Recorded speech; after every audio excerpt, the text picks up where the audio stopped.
just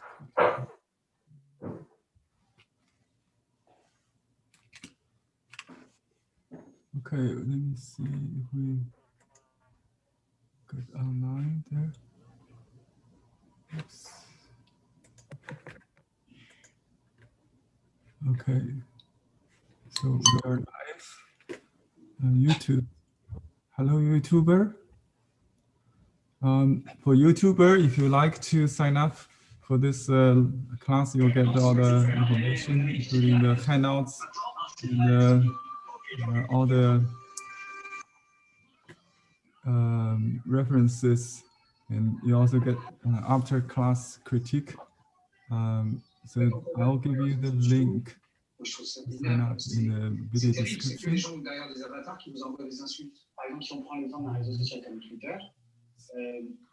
C'est 140 caractères, je crois que c'est un peu plus depuis quelques temps, mais ça vous conditionne à être dans la formule. Donc, tout d'un coup... Okay, I'm going to record for... So if you missed any class, you can watch the recording. If you cannot make up some class, you can use the recording. The recording also good for notes taking, so you don't have to take notes. Just concentrate on watching and practicing. Okay. We have 1 minute. See how many people are here. Okay. Let me see. Did you all got the access code this morning? I sent about 1 hour ago. Okay, that should be fine. I got okay. So I'm going to prepare a little bit some colors. I'm going to use the ink, and I put some peach sap on the palette. I grind it because there's some leftover ink, so you can see it's a gray. I would use some bottled ink. It's a Japanese. I lost the label. It's a Japanese blue ink. It's very concentrated. So I just put like a 3 drop on top of the ink cake. Sometimes I bring this with me, so it will make more ink. You know, then you use a wet brush just to wipe it out. Just soak it to load the brush like this, so you get all the ink. So I got some blue left over here, so it's a little bit bluish. You don't have to add any color to the ink. Another thing is we just talked about to paint the colorful pouring ink or pouring color. In his case, he does not use pouring ink. And his Haisu, that's the artist name we talk about today. His pouring ink style is often compared to another master, a contemporary master called Zhang Daqian. They are very different, actually. Zhang Daqian is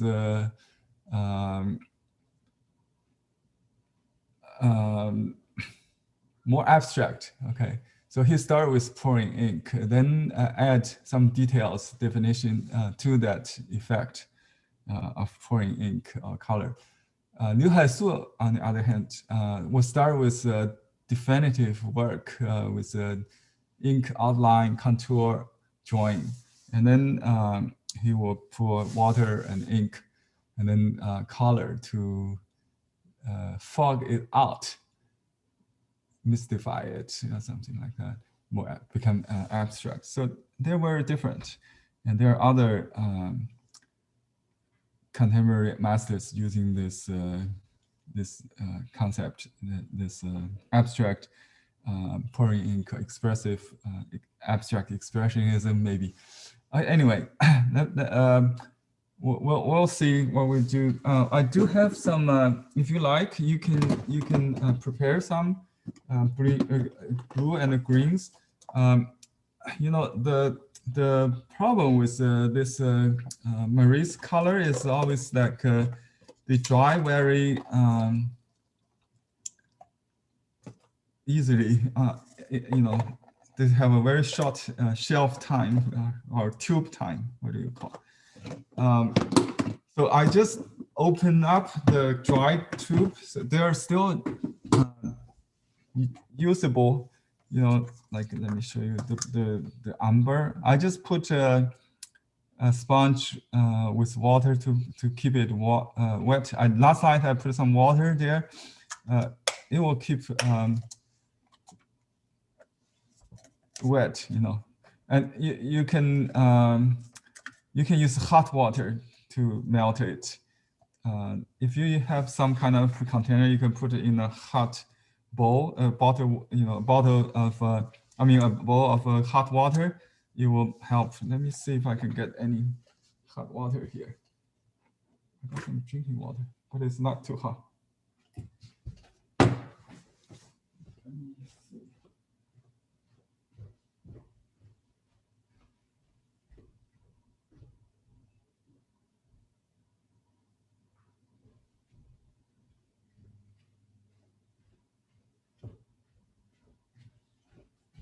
Okay, sorry. So I got a little bit warm water overnight, you know, hot water, so it's not boring. You can put the, let me see if let me see what we're going to do. We can use some green first. Just maybe warm it up a little bit and put some water. I think that will help because the gelatin likes like a moisture, like a temperature, warm temperature to Henry? melt. Yes. Henry, on the on those colors, do you need to add peach sap or any kind of glue once you know don't have open? to add, but for only for certain effect, because if you like to reduce the grains or control smearing, basically, yeah. Right. So you could use that peach sap the same way you use the overnight ink. Paper, especially, and I think the peach sap also help to hold the stroke, so you can you can kind of rain it with water, still keep some substance. Okay. You'll see. We'll find out what's the difference. Okay. Okay. Great. Thanks. So let me just briefly summarize the story I already wrote up, and I got some feedback immediately from a student. That's very rewarding. I spent hours writing those stories and translate, basically editing it, you might say. So I will give credit to those online authors also. So I have only 2 books about him, but not one is his picture book. It's a black white only. I do have some color plates. I think about 5 maybe. So published in 1989. That's his after his 9th climb of the mountain, I think. Yeah, you can see some very traditional landscape. Let me ask you this question: is this vibrant color? Let's ask this general question, because I heard from other class that people from Japan saying the Sumie painting does not allow any color, which is not true, right? So if you recall, we have learned Nanyin in the Ming Dynasty of Dong Qichang. I showed Dong Qichang, also the earliest Tang Dynasty blue and green color painting, right? It's very colorful. So color, it's not only allowed, but could be very strong in addition to the ink. And this is composition is also very traditional, but he used the green, blue. Also, he used gouache white, and this traditional composition. And this is his Huangshan painting. You can see the opaque color on ink and some amber and some red. So yellow, blue, and red. And he's an oil painting. He's an oil painter to begin with. When he was very young, like 19 or something, actually as early as 17, he started to build the first art academy in Shanghai or in China, become the first principal of art school. And people at that time didn't think that art could be a school, you know. Art is, even today, you know, art is just like a sports, right? Yeah, it's first art school, and he introduced the two methods to paint from life models, human models, human body from, you know, in Western style, and also the first person who introduced the Western style plein air painting. In Chinese history, 写生 is not a strange word, you know, to paint from, to learn from nature, right? But the Western style kind of a single perspective, single focus perspective, that kind of composition, you know, like in 1919, he did this painting of Huangshan. You can, I think it's an imaginary painting, but it has some kind of perspective, kind of, you know, this river, this stream, creek. It's called 九溪18间, 9 creeks, and 18 ravens, something like that. And he has a lot of high profile cultural avant-gardes, or, you know, those reformers, or founder of Chinese Communist Party, you know, all his friends in both sides, left or right or whatever, traditional or modern.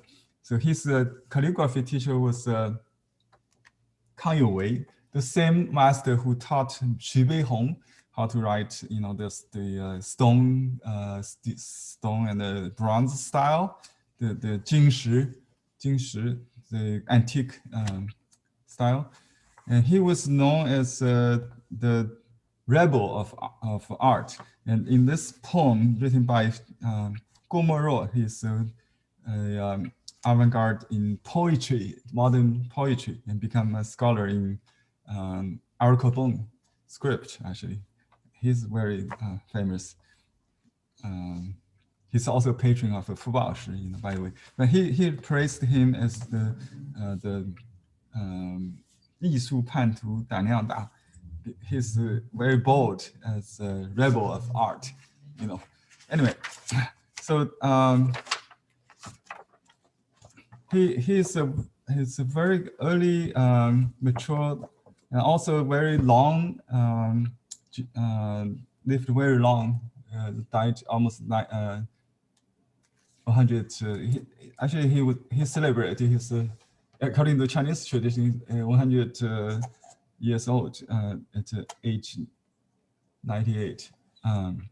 So he climbed the mountain called Huangshan for 10 times in his lifetime, breaking the record set by his hero Shi Tao. You know, he's the founder of a Huangshan schoolmaster. You know, Huangshan or Yellow Mountain was a very difficult. Let me show you the pictures. Difficult to climb. I experienced it when I was 17, before the opening to tourism. You know, it was not well maintained for tourism at that time. There's no hotel. You know, I lived in a monastery overnight to share a bed with a stranger. Yeah, this was my second trip in early 80s. I was 20 something, 21, 22, something like that. I did another, this in Three Gorges. So this traveling with the Liu Haisu called it a traveling tour, traveling painting tour, or plein air painting tour, was introduced by him in the early 20s. This was on a ship in Yangtze River. Now they built a dam, so you don't see this kind of thing anymore. This was in Huangshan, near Xi'an, one of the 5 peaks, 5 mountains, the western one. And okay, this is Huangshan, I think. Yeah, I was trying. Okay, this is Grand Canyon. I did. This is the Oregon Columbia River Gorge.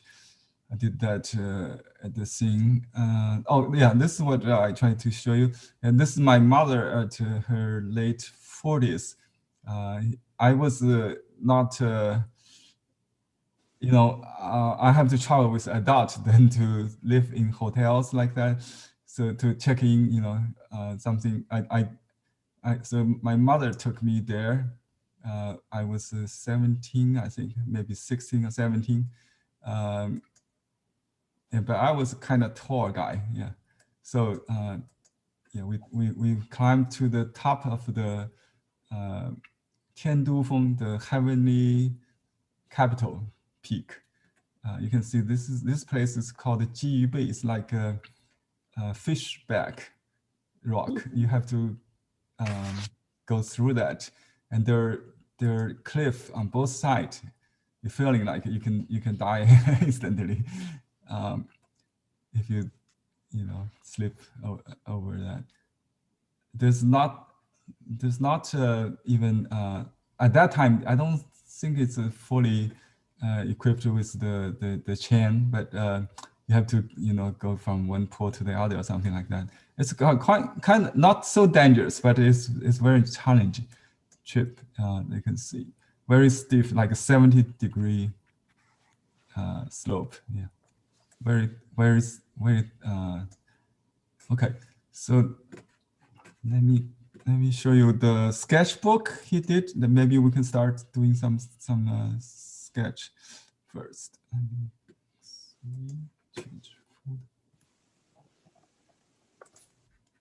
Okay, Grand Canyon.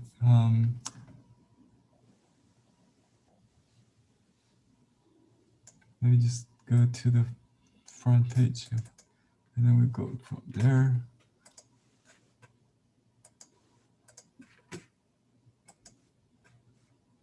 So I was in Huangshan 3 times. Last time was with a student from Italy, Santo. Many of you may have known him. It was in my first online class, and he's a professional artist now in Italy, learning oil and Western painting also. But you can see the Liu Haisu's painting combine both. He was a post-impressionist, so he never learned as a student in West, but he traveled 8 years in Europe to teach them Chinese painting concept and techniques while learning Western ones.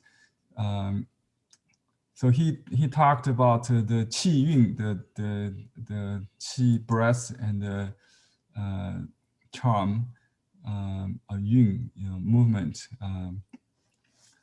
And this is the talk, the Tiandufeng, the heavenly capital peak.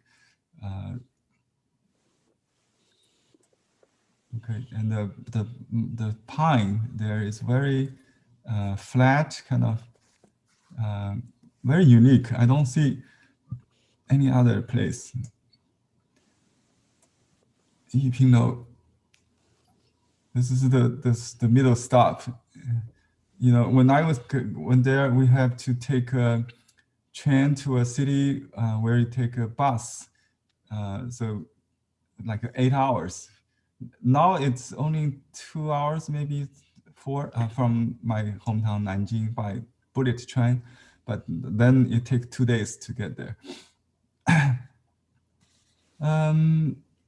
This is Lianhuafeng, the lotus bud.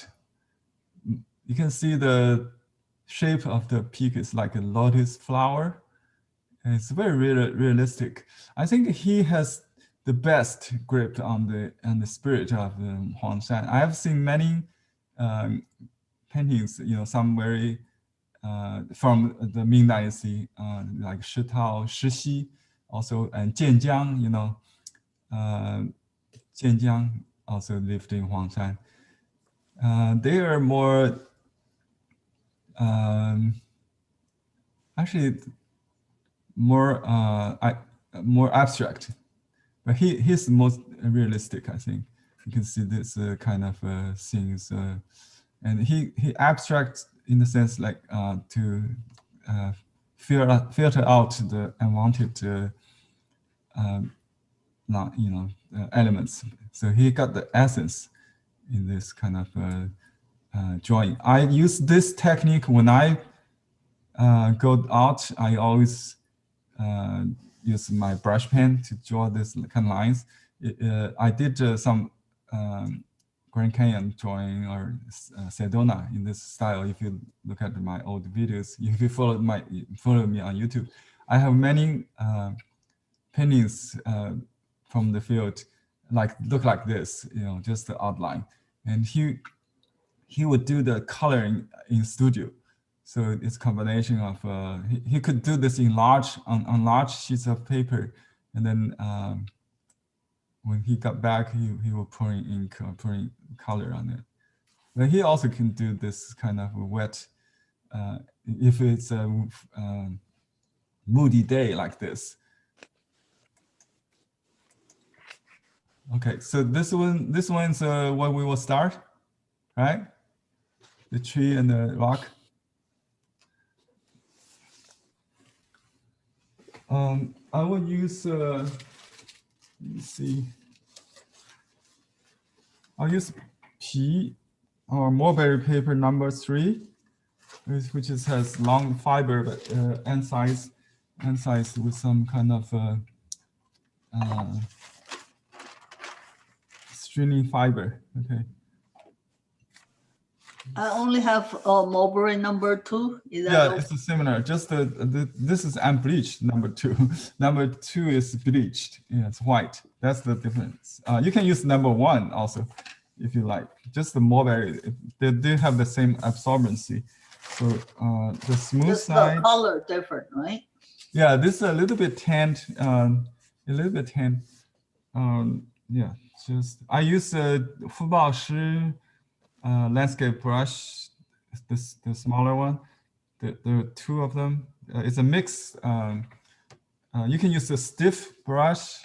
You can use the mustard or basic. We have the calligraphy brush, or you can use the red whisker calligraphy brush too. Depends on the size of the paper. If this I try to do. Actually, I realize it's probably too big. I have to cut it in half so you can see it. Maybe I just do it this way. Okay. So I wet the brush so it become a point. You have to wet the whole thing, right? Okay, I got some peach sap water here, and I use overnight ink then to start with dark. I see there were, because the mountain is in background mountain is mist, so it will be lighter. I'll start from dark and it will turn lighter, hopefully. So you do the trunk in seal script manner. If you want, you can use. Let me just fold it. Okay, some grid system it always helps. So let me fold it in half, and you can see the tree is below half line, right? And you can fold maybe in. Let's just do some diagonals this time, like that. So I see it's a diagonal there, and you can just put this, but some lines you want to avoid. That's the middle line. So that's the first thing I do. So you want to avoid the center, right?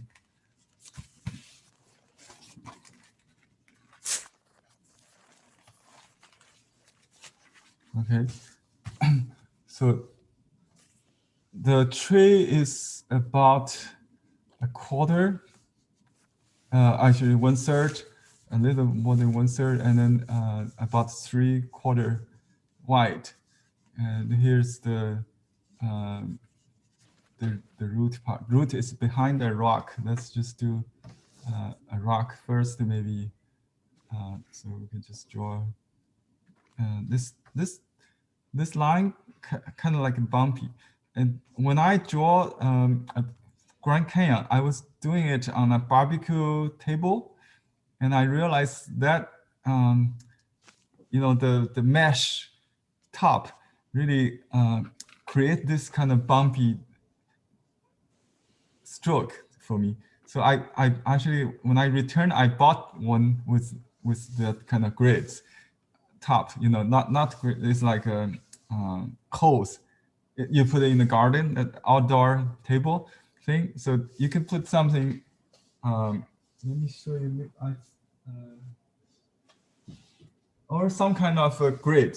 So you create some unevenness. But if you have a shaky hand, that's perfect. If you he can you can use kind of this movement. Okay, and just draw this white. You don't have to copy exactly, but just pay attention on the proportion. More importantly, and the gesture. So basically, it's radiate from the root, right? And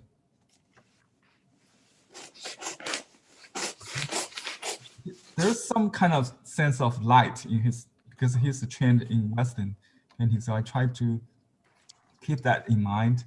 But some branch in the shade is black, some exposed is white, but you can just alternate the black and white, create some kind of contrast.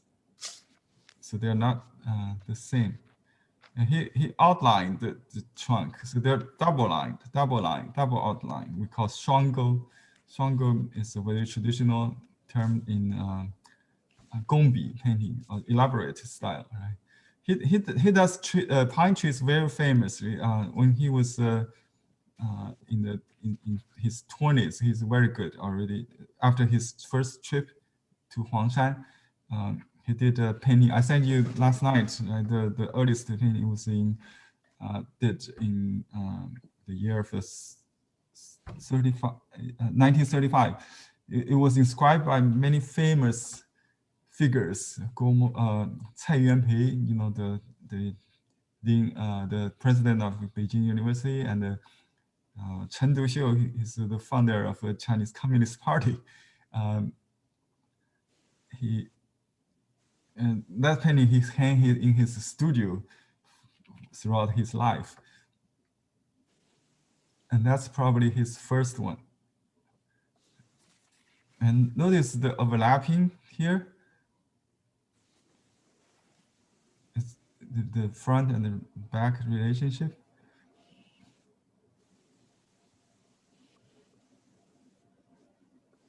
So I keep this below half, almost reached there. So be careful. It's very easy to go too far. So I have to keep the crown very low. I think I'm going to do this right now. So don't forget to, I can change a little bit, maybe make maybe another. Just change this a little lower. And the pine needles need to be done in the same manner. So I see some students in my online class, they did the trunk perfectly, like a very calligraphic, very powerful, but then the needle is very, very tiny and you know, just too thin. So you want to summarize, make it into maybe groups. We don't have to do the ancient way, like one by one. You can split. That's why I use this split brush. So it will split. And this brush is meant to be split brush. So, but still use the tip part, not like this. Okay, hold it straight, and because he does it to outside very, you know, very quickly with the wind, maybe with that kind of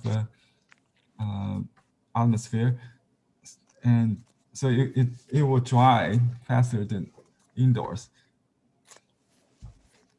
And you can use breaking ink technique, sometimes dark into light, or dark first and then light before it gets dry, to get all the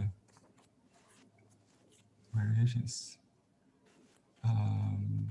So this is this way.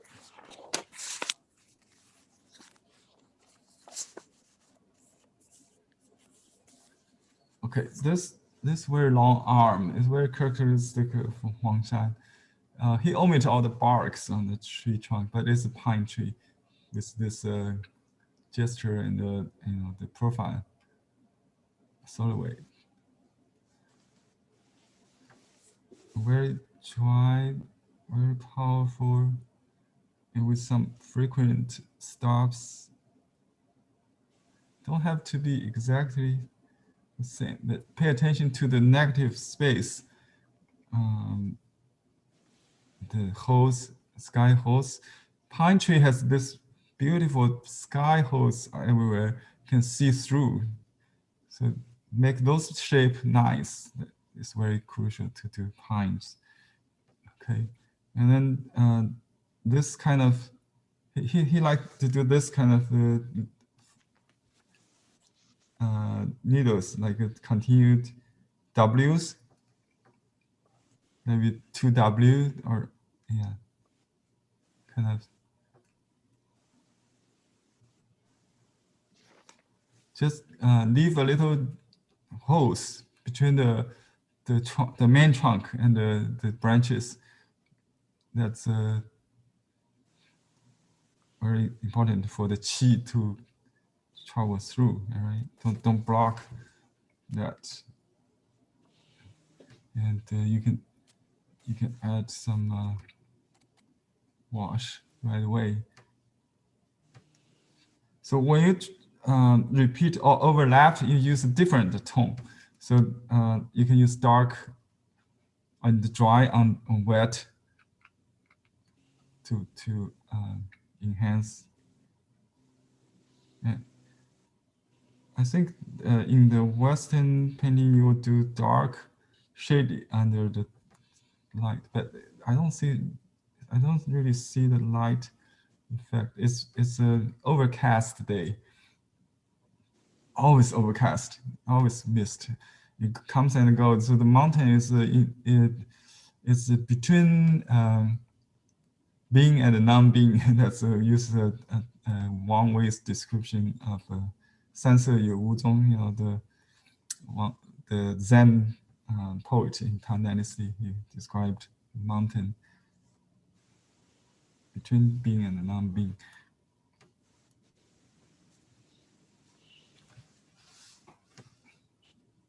So let's just continue with let's see, this should be a little behind there.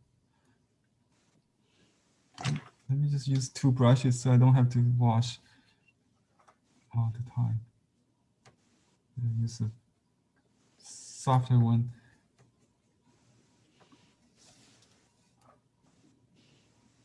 And you can use dark to squeeze out the light against the light. And you can use dry and then water it. So it's the key is to keep it to keep the ink varied. You know, to vary the ink, not to keep it dead. I mean, not dead ink. To keep it live. Okay, now I'm going to do the background with just the gray.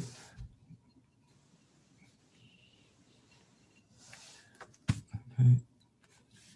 This is basically, I see a middle dividing line because this is on the Auburn. Auburn has this fault in the middle. So this is on the right side. Okay, so let me just start with this dark part, this split in the middle, probably here.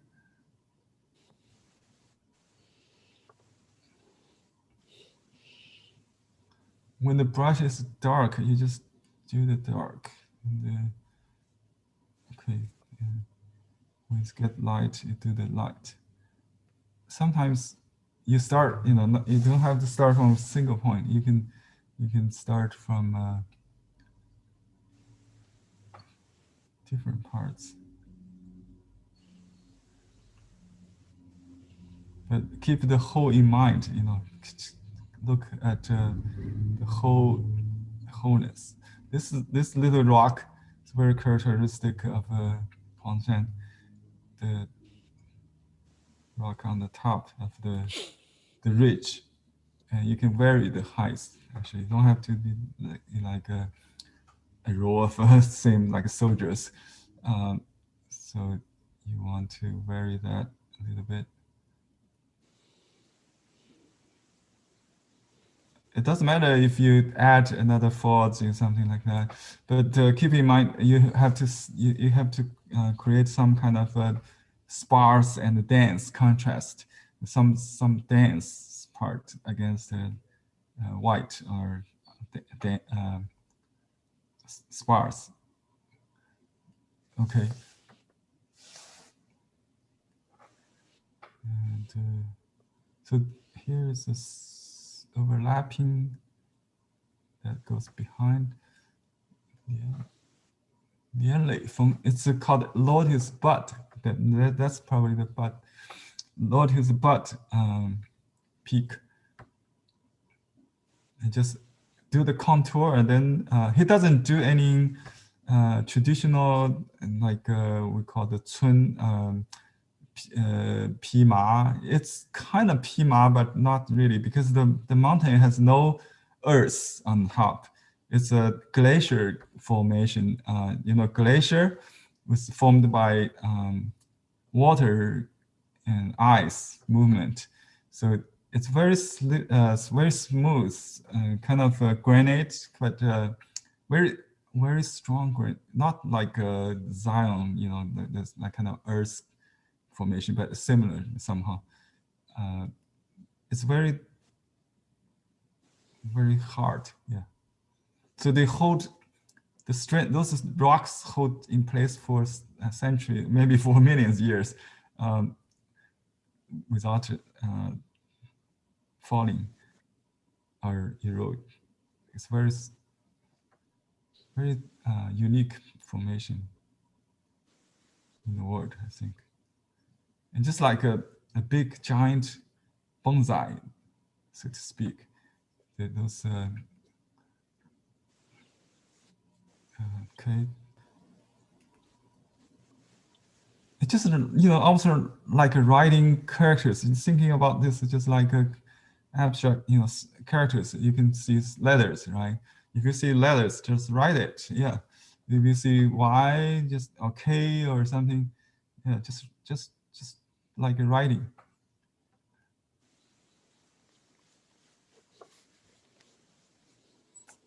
See the dense and sparse contrast. That's very important. You know, when you actually in the mountain, you need to omit.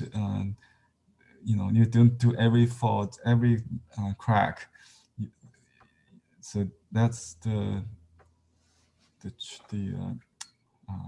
pictorial, principle of we have to follow some rules.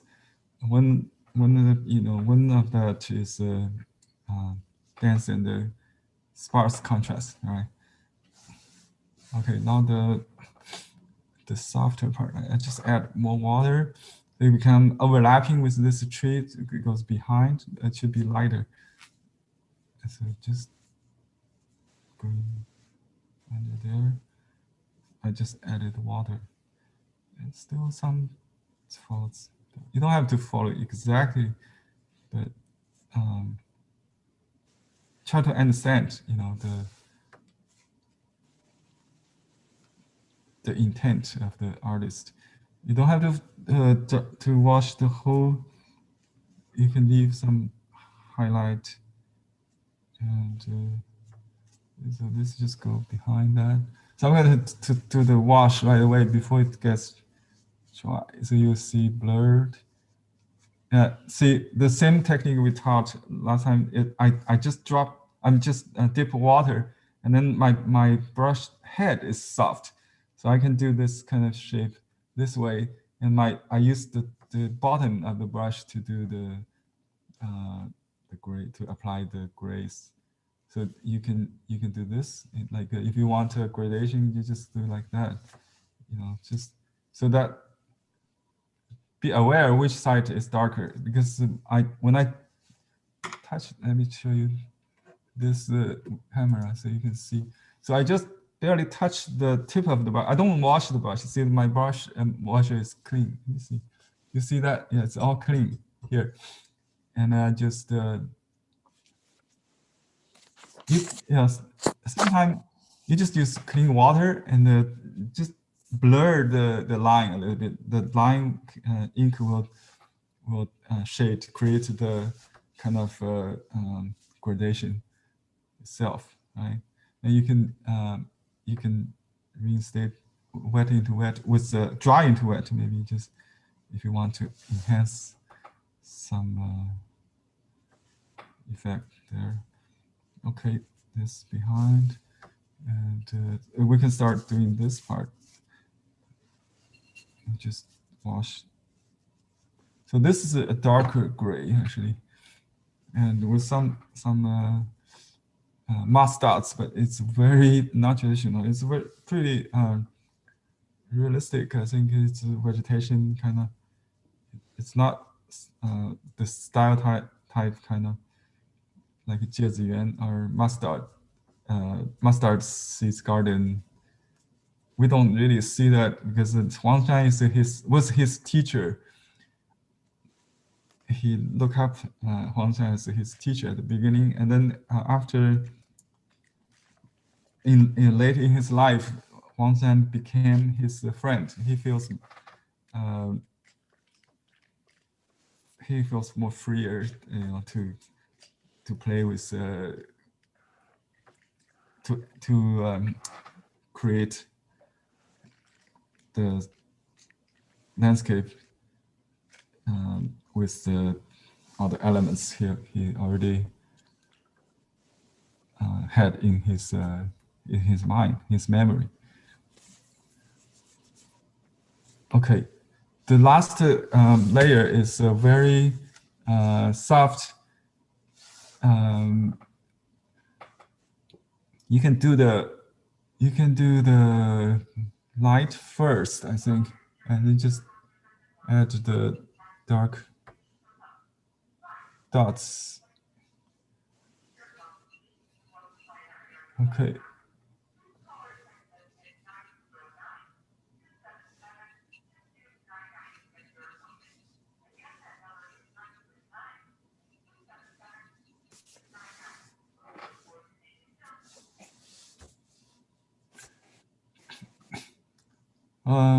I do see it's possibility that he did some water first. Let's just do some water.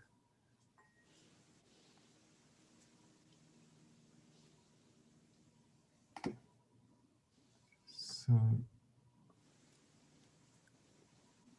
but not dampen the whole thing, just partially. You can maybe splash some water, and then the peak is a little darker.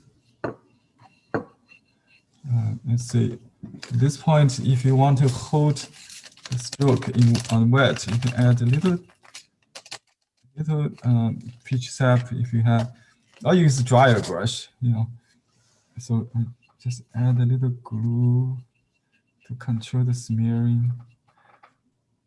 It's a little darker, Okay.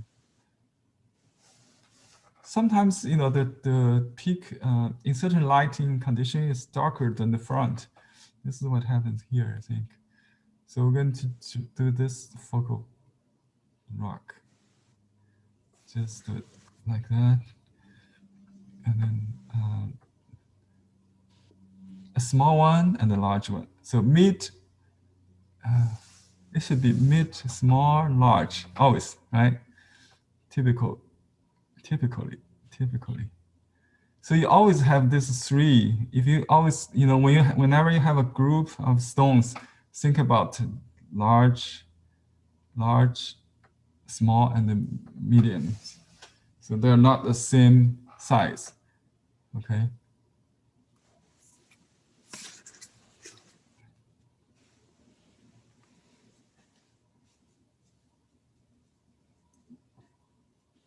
But, it's very random.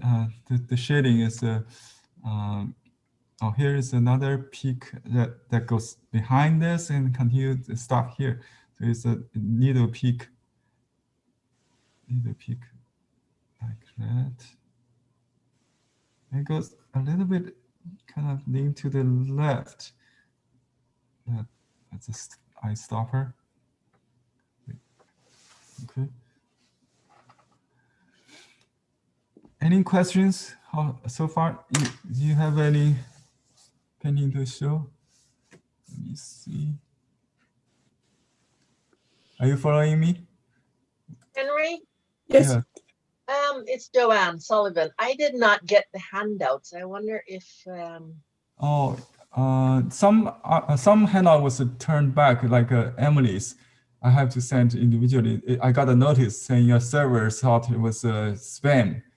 Who is this? I can Joanne. Joanne?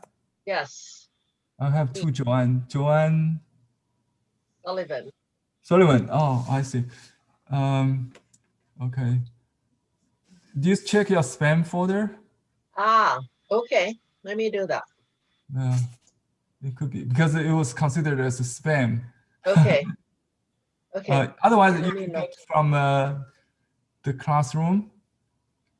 I looked on your website, but I didn't see it. There's a page, not on the list, in the discussion activities. In the discussion page. Let me show you where it is. Oh. Okay. Let's see. Okay, I got lost where I am. Okay, let me go back to the speaker view. Okay, now let's share the site. Okay, sync classical.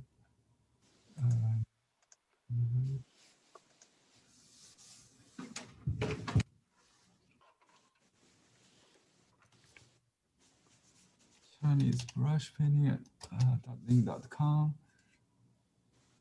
Okay, I can share now.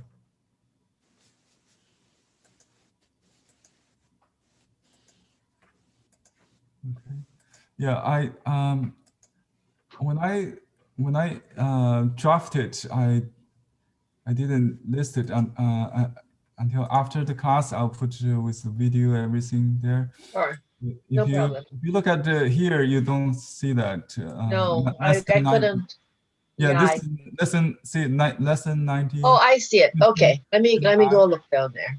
Yeah, this is the Discus. Yeah, I released it last Friday already.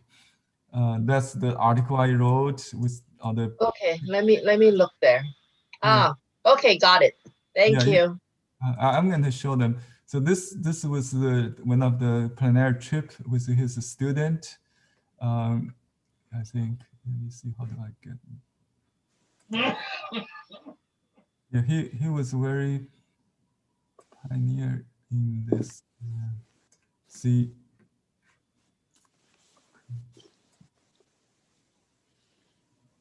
that's his. Oh, this is the painting we just did, right? Okay. Let me see if I got very close. Because this paper is on auburn leaf, auburn.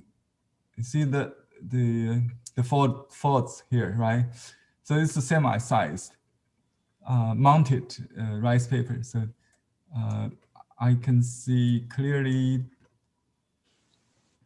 he used very dark for the trunk. So I may go back to the, I'm not sure if this photo is legitimate in reproducing the effect. Sometimes it's darker than what it looks like. You don't have to copy exactly, but yeah, basically it's a dark and a light contrast. Let me just close this, and I do like this one a lot. This is a larger painting with this Riven right? And very steep. We were there. It was not opened until my third trip. They built roads there, the steps there, so we could walk down.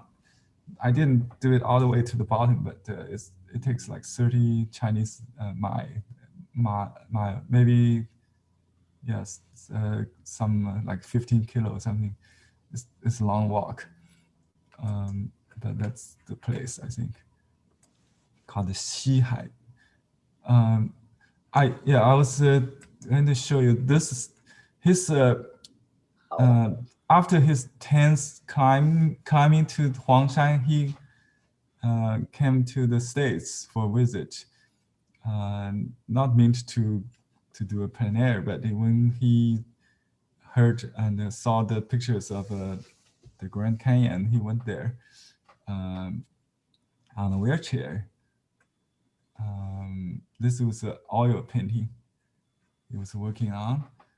And you can see he started with outline on canvas. And it's the same way he does Chinese painting. See how he outlined that? So it's he uses a bristle brush. The Chinese brush he uses is regular. I think you will see later, but the same kind of feel, like his oil. And then he will fill in the color. In our case, we did the ink and the water, right? So and this is the result of that oil painting he did in Grand Canyon. I think it's wonderful because I was there with Victoria. I'll show you a picture later. And it's kind of hard to paint the canyon because it's so flat on top. I'm not sure if this distant horizon is there. It's like a pink horizon. That could be the horizon. It's 30 miles away from this bank to the other bank. It's very different than Huangshan. I just realized this pink horizon is the distant horizon, and this is the something in the grand ditch kind of. This is the river, Columbia River. We have been in Grand Canyon at least 5 times. Any of you have been there? Yes. Oh, yes, many times. Yeah, it's been there. Place. This tree he saw at the park, and he thought it was a very inspiring an old trunk with the green leaves still. He thinks it's a picture of a life force in the nature, and as spirit that we will learn from nature. So he insisted to do this before they leave. It's a very quick one. It's probably less than 1 hour, 40 minutes, something like that. Oil painting, and very Chinese, right? It's oil. Yeah, he inscribed with the Chinese poem titles and date, and he's 95 years old. See, 95. Yeah. Yeah. So yeah, I just read this. So he wrote a poem, a title and a date on this one. This is wonderful. These photos are not seen online or anywhere until this month to celebrate his 125 birth, what do you call that? 诞辰 birth anniversary. His home museum in Shanghai had this exhibition of both his Huangshan trips, you know, like albums from his Huangshan sketch, and this documentary from Grand Canyon. This person, this host family, I think it's probably one of these holding the paper. They accompanied the couple to Grand Canyon and then took amateur videos and pictures, and then they recently donated to the museum, so it opened to it became first time known to the world that he was actually in the States doing his last Grand Canyon plein air painting. 4 years later, he passed. This is a Chinese painting he did at the edge of the canyon on a folding table. He used a Chinese brush. You can see he holds the brush quite tall. And in many photos I saw before in Huangshan, he did it in vertical space. I mean, vertical easel, and holding the brush almost like an oil brush. Yeah, very different. That's his sketch. So he already inscribed it, but he said he will paint it with color later at home. But we didn't see the finished part. But that's already very good. It is inspiration, I think. Let me see. That's his colorful pouring color and pouring ink paintings. I like this tree a lot. 2 pines. And he's very bold on that. It's not realistic, but you know, he used colors like the Fauvist, you know, Matisse kind of. He's open to modern Western art concept, not like his contemporary Xu Beihong. He went to the West at the age of 36. Let me see, 30. Yeah, in his 30s. So he went as an exchange scholar, or you know, a principal of Shanghai Art School, to interact with other famous artists in France and Germany. So he's not like other overseas Chinese students like Xu Beihong or Lin Fengmian. And his contemporary, his colleague Yan Wenliang, he was also a principal, but he enrolled as a student, hiding his true birth, you know, because he was over age. But anyway, they learned as a presentee or like a pupil of a master, but he never done that. He was very self-confident, at the same time he very humble. His motto is after climbing mountain, after reached the peak, I become the highest mountain. You know, he also he adopts his name Haisu, which means a grain of minute in ocean, or a drop of water in the sea. that shows his humble attitude towards nature.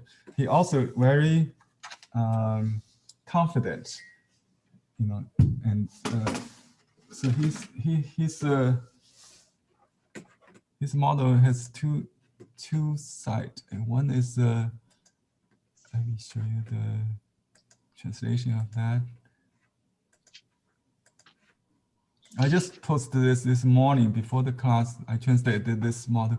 Okay, here at the end of sea, the remote horizon becomes its bank.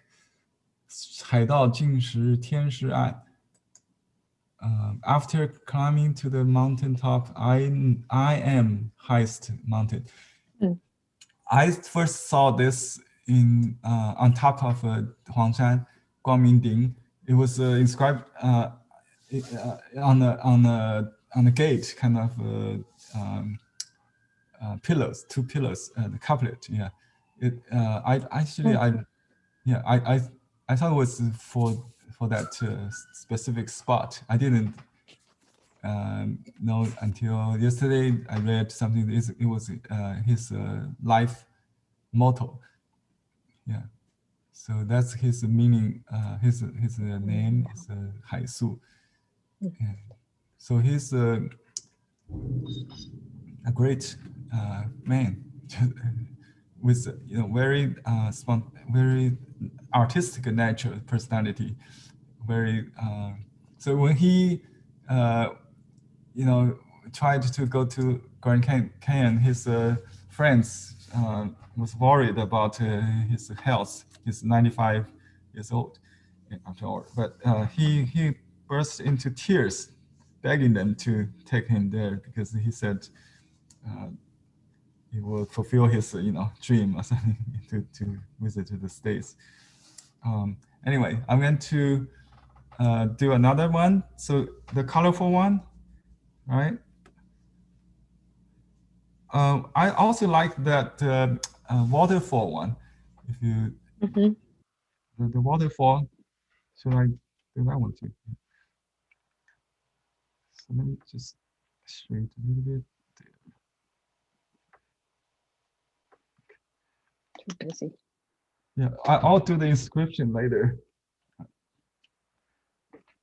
We'll tribute to, pay homage to him.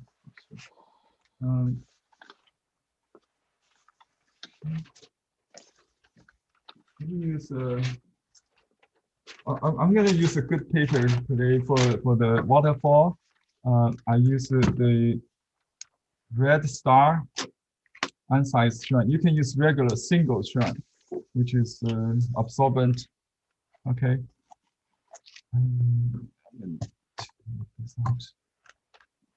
What time is it? Okay, 1 hour.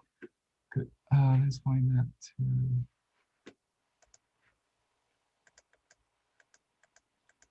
So this is basically the same kind of approach, the black white. This is a good one. You see the realistic scenery here, right?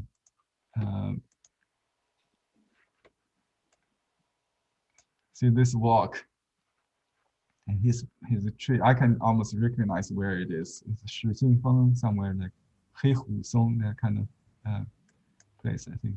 Henry, was that one in our handout? You like this one? Yeah, I like it, but it wasn't part of our handout, I don't think. Oh, it wasn't. It wasn't. I think it's like okay. I can send you with my demos later. That'd be great. Yeah. Are we going to do the color? Yeah, I'm going to do the color one, and I'll do the waterfall first. So this. Okay. I'll do the waterfall. The waterfall has some pictures. Okay, I just go through this so you can take an overall look of his oils. This painting are large. This painting is huge. I think some of them are very large, full size. Wow. Oh, that's a beautiful Yeah. But I have dots on this one. It could be fake. I think it's too stiff. It doesn't look like his painting. The blue just added like a digital color, like a mouse painting. Not really. Well, if you see the detail, you might have some. You see especially the calligraphy doesn't look like but some fake is good. So I don't have any objection if you copy this. Yeah. I think the tree could be leaned to the other direction, or somehow it's just a little bit odd. And this white is kind of stiff to this edge, hard, Excuse right? me, Henry. Yeah, You it's were a very showing amateurish copy. I don't like it, but Yeah, Henry, you were showing some long one, the colorful one, not this one that I love. oh No. yeah, I have lots of colorful ones. This is the tree with the it's the most famous. It was in his studio wall for decades. That's from 1935, his first Huangshan trip. Yeah, this is a good tree. Oh, this is the one I'm going to do. There are two versions. One probably, let me show you the real picture. This Baizhangquan is a waterfall there. 100. Yeah, this one you sent us. Yeah. Yeah. This is the picture of the fall. The picture of it. You see, it falls and then turns to the right and then down. It's a zigzag. It's very nice. But when you're there, it's kind of hard to photograph. So I found this one only. But nowadays you can use a drone, right? But in the artistic eye, your eye could move up and down. So he created this. I think this is one of the exhibition piece with long description. And he also painted one for an occasion as a gift to someone. This is simpler version. I'm going to do this simple version, okay? This is a quick one. I try to do it very fast. Okay. So should I already give you so you can see your We have this one. yeah, you have this one. Yeah, I'm going to do this one. There are two versions if you look at carefully. This one is the We have this one. I don't see it in the class. Yes. second It's there. handout It's there. Yesterday. Mhm. The second one, the second handout to the group. Yeah, this is I sent out yesterday. So should I just fold it? So I'll just fold it one third for the waterfall, just loosely, just you put just some dots there, and then half. You want to avoid the half, so that front should be maybe somewhere here, and you can fold. I don't need much, but it's a diagonal, and then it goes down to this. Okay, so basically this if you define the fall, let me use this good one, maybe. Is this one better than the other? I really don't know. This one looks like I like the other one. yeah, I think first that one. more spontaneous. That's Yeah. Yeah. that's Yeah. more spontaneous. Okay, I think this one he did quickly. Yeah. I'm not seeing that one on the website, Henry. It is. We On have the it. website? Okay, Oh, I can upload it right now if you want. Let me just upload it. Okay, let me show you how to upload the picture, by the way. Some of you still not familiar with this. Okay, so we can. We cannot see you, Henry. Okay, now you can see. You can reply to this to any post, or you can create a new. So I'm replying to this sketch book. So I choose a file. Or someone of you have trouble with the site. There are two reasons. One is the HTTPS. You have to get rid of that extra S because it's not a secure site. If you use HTTPS column // then you mess up all the images because the images are not secure. If you know what I'm talking about, just erase all the address and then type in HTTP column // then you'll be fine. Okay. One student reported the problem with that several times. Yeah, I had this. Okay, let me.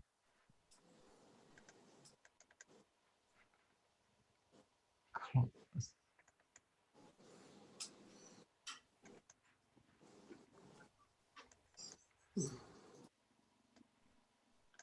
Okay, so we want this one.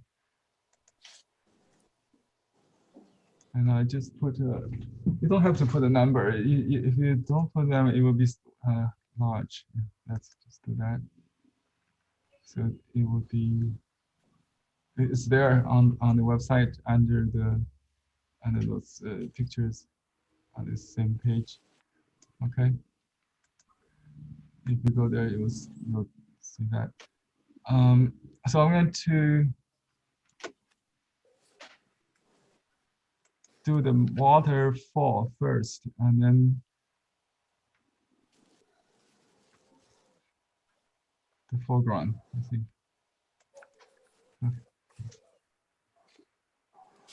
Okay. Normally, you have the fall kind of, the white mouse, right? Let me see if that's the case. You see, it should be, yeah, you should see that white opening, right? And we can keep that. You see, there's a narrow white gap, and the water should break that.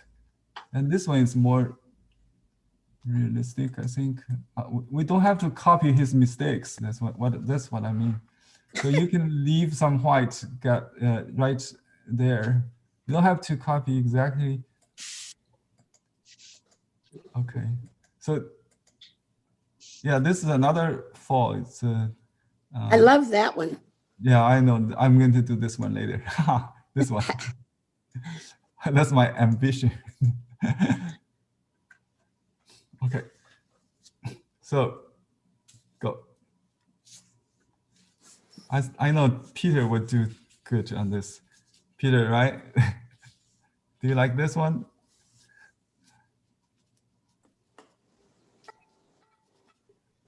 Are you doing this painting today? So I'm going to draw with the light ink left over just right away to draw these lines. Oh, yesterday I did the Niagara Falls. Did you see that in my social network? In my watercolor class with Rob. He showed us how to do that in watercolor. That's really good today. So I already learned, warmed up from yesterday. Yeah, I saw it yesterday. Oh, great. Nice. So there's a split like that in the middle. Usually the mouse is with the strong contrast. So I'll just add a little dark there, and then you kind of squeeze out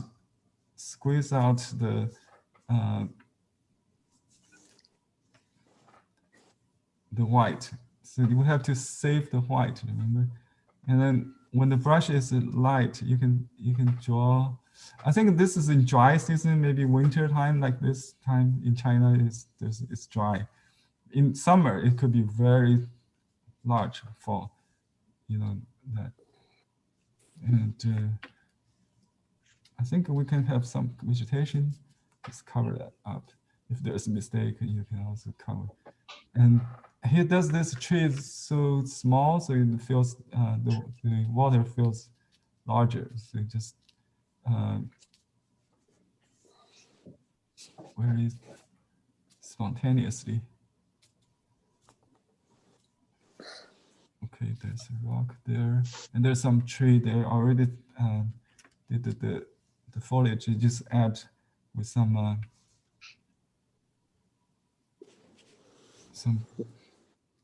trunk, maybe, like that. And you can use a larger brush. I will use a large brush later to paint the whole cliff. So let me just finish the contour drawing at this time. And this version has a lighter contour, which is good because you only want dark contrast on top, right? And so the rest is lighter than this part.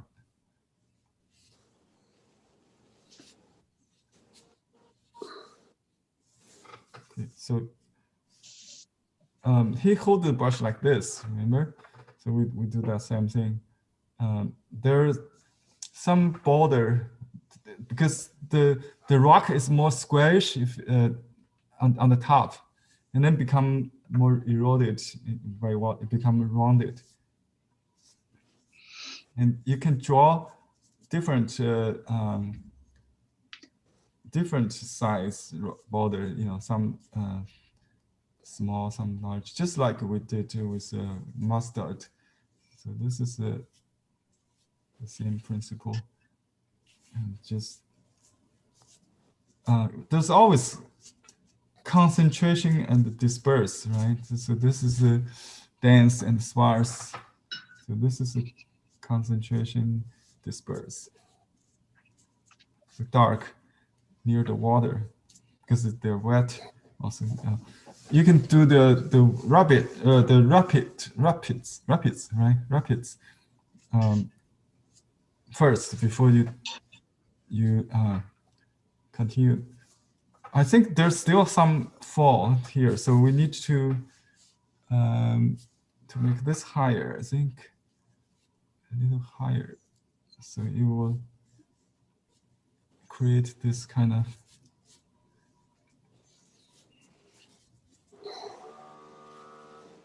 And the dark is on this side, not near the edge. Right? So this is good.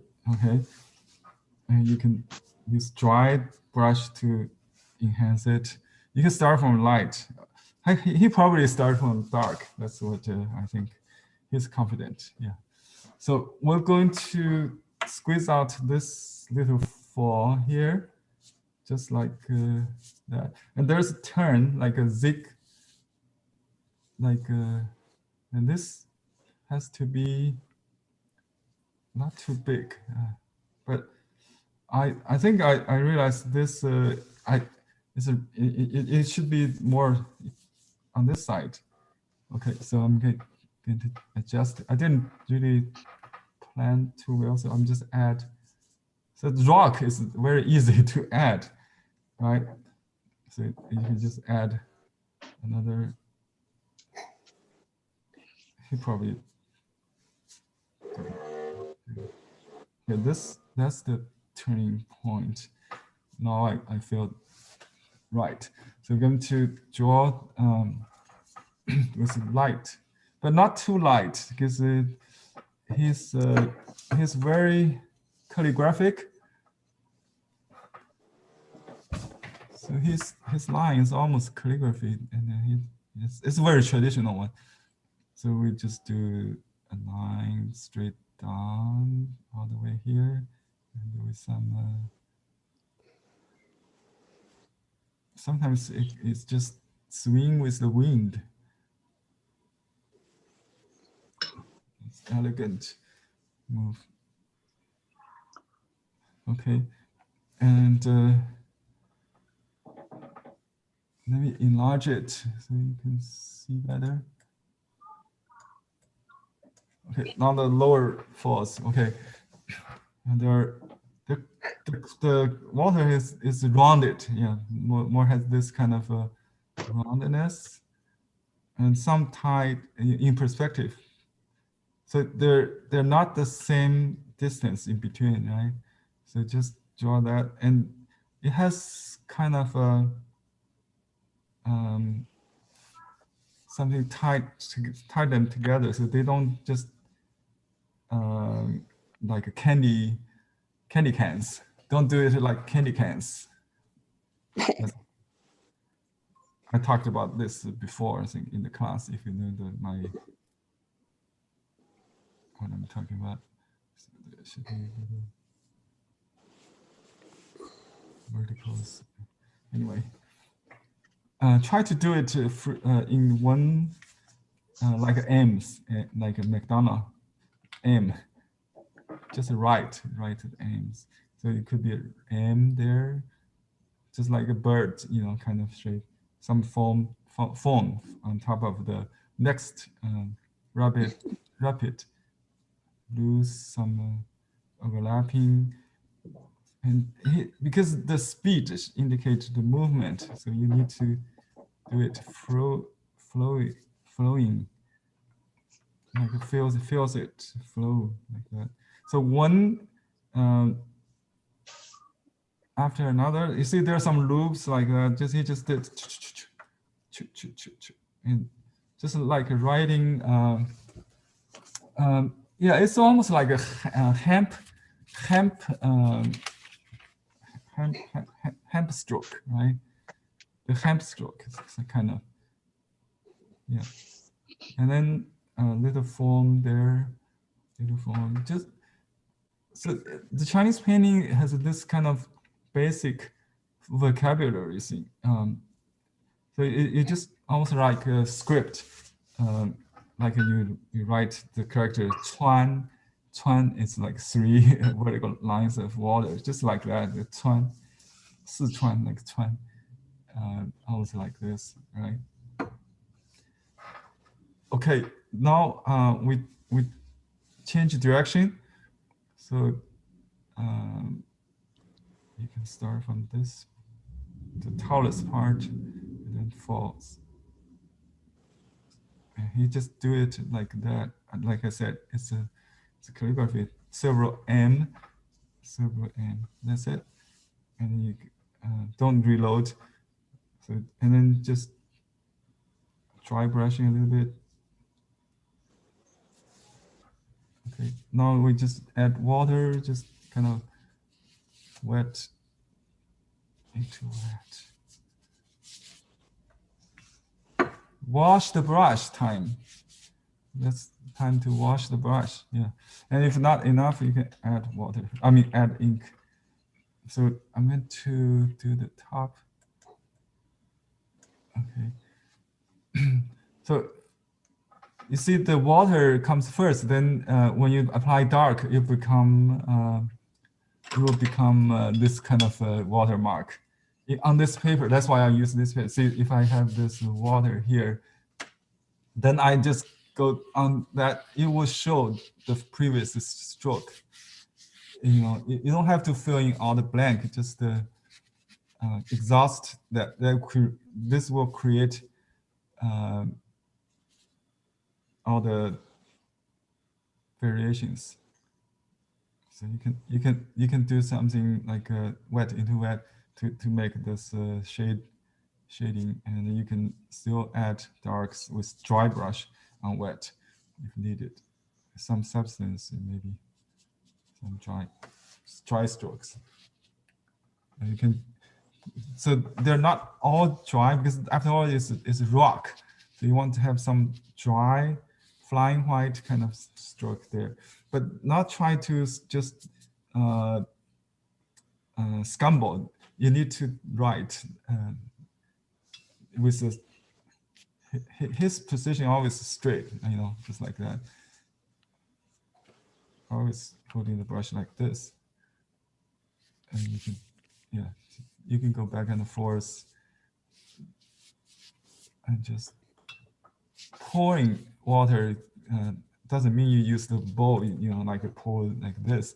You can do so, but with ink on water excessively, that's also called pouring ink. So it's in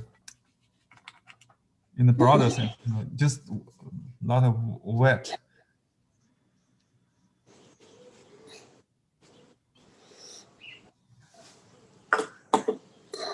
Wet into wet. Vegetation. I see a little peak on top. We'll add that later. So let's see. This is the soft part. It has some dryness here, some shining kind of shading technique. concept from West helps to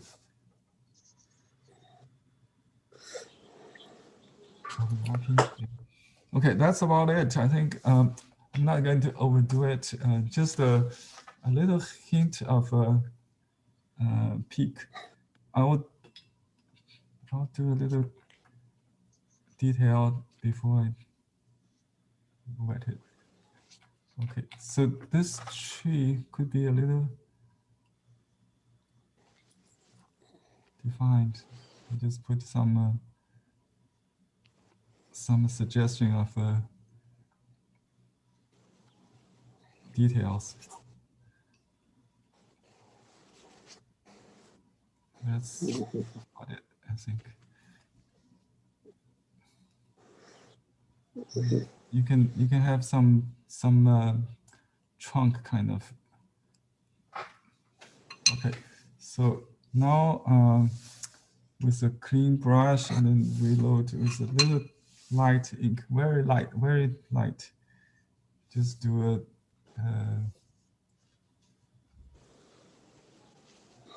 Let me see the picture. I don't think you will see distant mountain. Oh, you see this this vegetation, this trees behind. That's what it is, right? Oh, you can see the grays, the gray in the mist. Actually, this after rains. The idea that there's mountain behind, very far away, so that will foil out the white if you darken that sky. So let me just maybe use a flat brush. Oh, you can use this this brush, this number 3, this number 3 one. Just try to do it in one stroke. Okay. You don't have to make it too big, I think. So just oh, I noticed that this goes down, right? So the mountain behind goes up. Will help. Oops. I hit my brush rest and the brush washer. So that's about it. That's about it. So that goes up, indicates the let me just add a little bit there. Just soften it.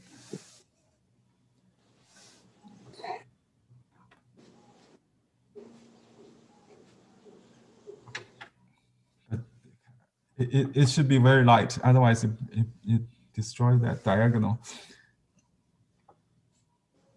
That diagonal. Okay, let's do a colorful study. Ready? Okay. Oh, ready. Yeah, you can. Let me see. Should I do the dark stripe in the middle of the fold? It's kind of split into 2. I don't think it's necessary because maybe we just do a little bit on the side. I don't want to do it in the middle. So if you don't like something, don't copy it. Copy it with something you like. Help to improve, yeah. Not just to copy the mistakes. Sometimes you just become slave of the original. I don't want to really do that because, like you can see, he repeat this. Repetition is very important in Chinese painting. You try to get the same concept. Make in multiple attempts, right? But yeah, every time try to create something better. Just don't limit yourself. So I like this kind of smear. So I may enhance that a little bit. I don't know what it is, but it kind of balances that a little bit. So it has to do with the qi movement. I'm going to write on the side later. So let's do that waterfall on this cover page, right? You see that this is the color of that. Let me find out.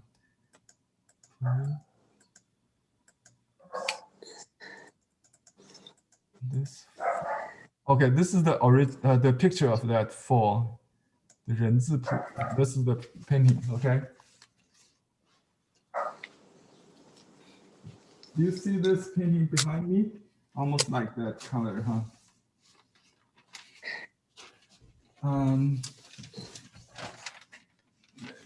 I think he probably used the Shuan paper. I do like Shuan paper. Do you like the rice paper, Shuan paper, or mulberry paper? I think I'm going to use Shuan paper. This is small. I just cut off from that piece. It was 1/4, and then this is a third of that 1/4. The size is about maybe 8, less than 8, 7.5 or something like that, by 13.5. Anyway, I'm going to do this one. It's a small piece.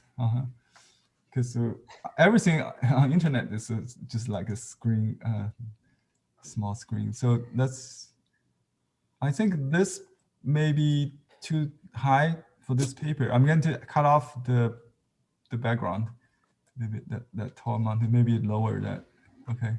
Or we can just omit the bottom part a little bit like that, all right? Okay.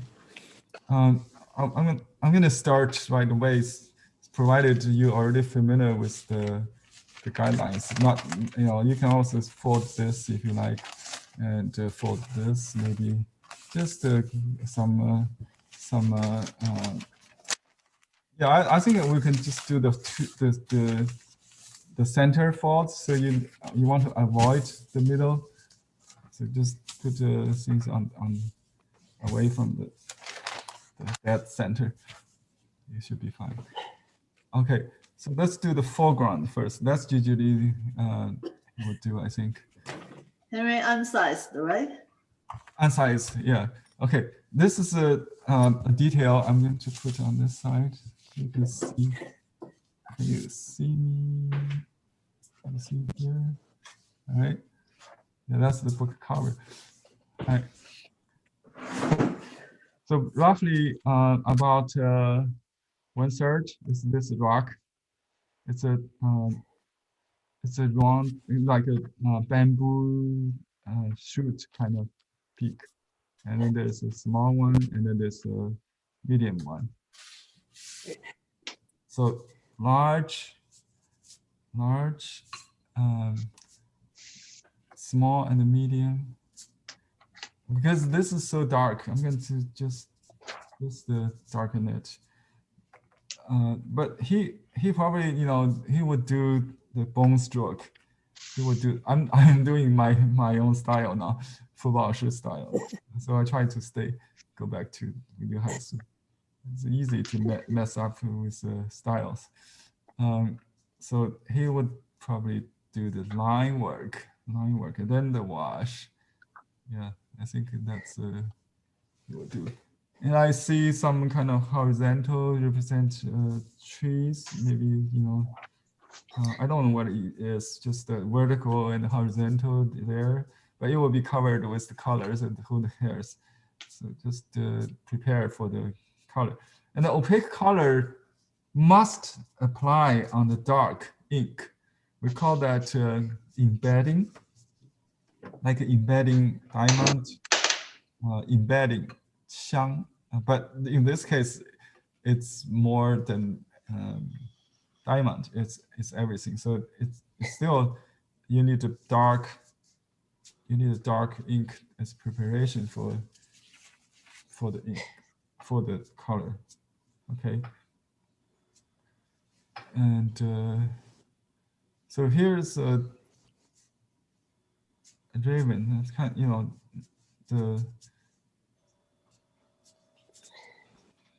it's a trees behind. Okay.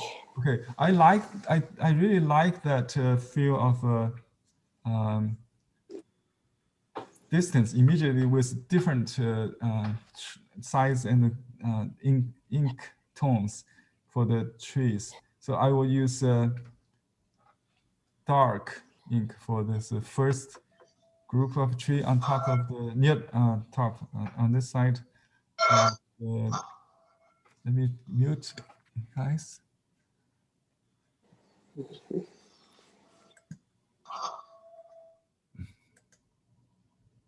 There's a chat question. Anyway, if you have questions, just ask. Okay. All right. So let me enlarge this detail part. I'm gonna do the. But before that, you want to take a look. This tree is about half. It's about half, maybe a little beyond. Could be a little, but yeah, basically it's about half of the whole composition. It's not too big, okay? Because in Chinese painting, traditional Chinese painting, there's a universal proportion. The foreground is still in proportion with the mountain, not to block any views. So you start from middle ground virtually, no foreground trees. Okay, so I'm going to enlarge this tree for you to see. Okay, and just do a skeleton first, and maybe just like that, and then you add little dots to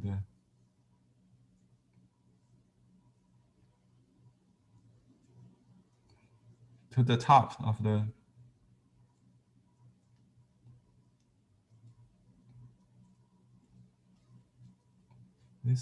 what we call that welcome guest tree kind of. There's a famous tree 500 years maybe old. It's called the welcome guest tree. That's where I stayed for the first night. It's very old, the largest tree. It's very unique. You cannot find really same kind of tree in the entire mountain. That tree is really the king. People always take pictures in front of that.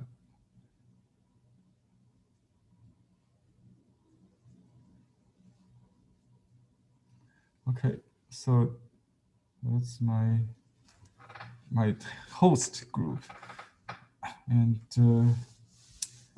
just use a smaller brush so I don't need to change. Okay.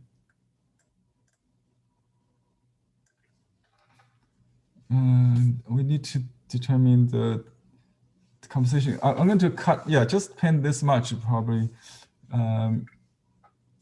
Let's just say maybe up there. So that's about 1/3 from there. So just do a little mountain profile. That's the mountain, and then you have this mountain goes up. You see, I push the brush because it really it will be covered, and let's just do his style.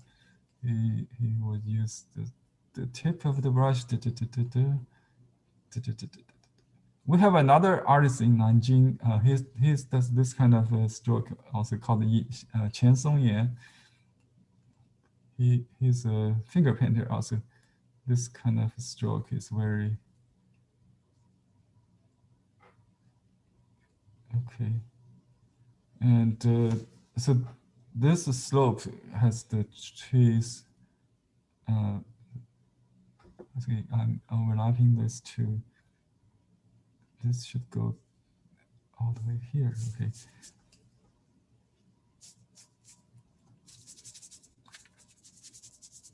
Or just dry brushing.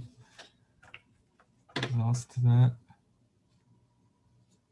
Okay, I'll do a second group of trees that's smaller behind this one. See the color is lighter too.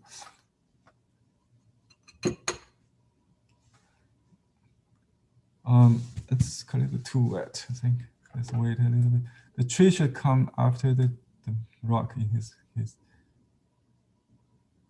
Okay, so we'll just do the fall. This split create the 人字, the Chinese character 人. Okay, and you do the other bank. It's just like that. And notice the closing is very narrow right there. So just a triangular shape there. And this side, okay, let's say, actually this side is wider, right? Okay, that curve is very important. Yeah, that's very elegant. Not straight down. This one is a little more straight. Next week, by the way, I'm going to introduce another great art educator in Chinese art history, but he's spent his half-life in Taiwan.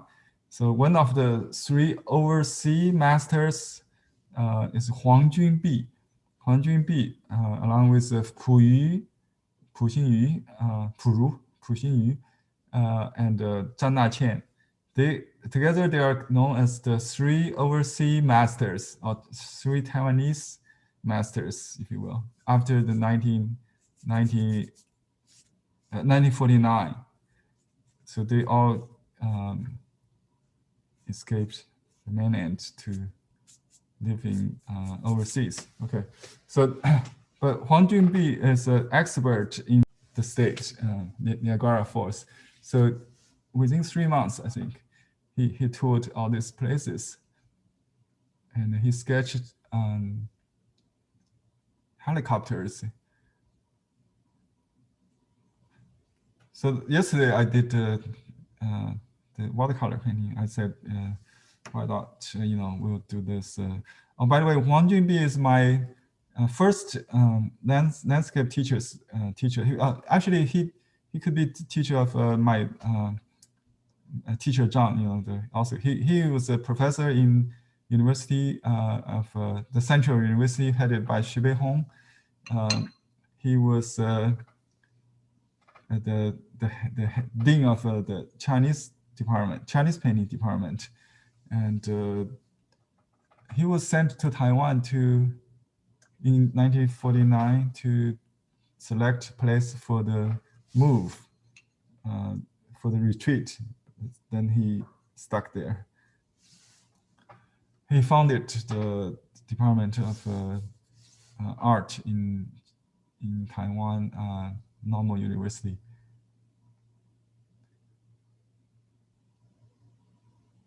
Okay, so Liu Haisu was a founder of a first Chinese art school, and that school moved to Nanjing. That's why I'm so familiar with his paintings. It's like just 2 blocks from my brother's home in Nanjing. His school, yeah. So let's just do distant mountain, very fine one, and is there another layer? Oh, there's a peak there. So the most distant mountain is in color. So we're going to just draw some dry brush as preparation for the color. Okay, this is very casual. Okay.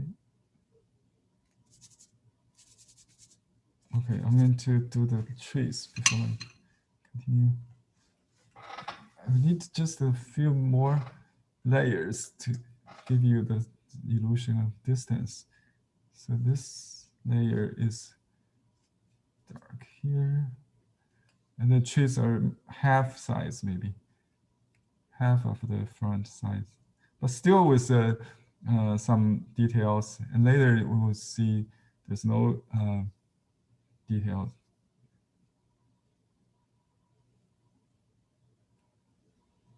I do the the verticals first, so it determine the distance between the trees, and then I do this top. There's little holes, little sky holes you might call it, between the branch and the foliage. That's very important. So not dot in the middle of the line, but above it. And sometimes it goes under, it's okay, but leave some hole, some space between the foliage and the branch. Okay, that's very important. And some behind the rock, so you don't really do the. You don't need to do the details too much. Just the impression, And there's some contrast between dark and the light because the fog make it so that's so wonderful. It disappears here and there, the fog in the tree. Fog has no shape. It just make the trees and rock lighter. Let's say if you have fog behind this rock, see that's the subtle part I really like in this painting. Not the color, but this little light trees in the fog. That's really attracts me the most. That's the part I really want to learn in this painting. Not the colors, believe me, but the ink tonalities, the strong variation of ink. See, this is almost nothing, but still there, I think.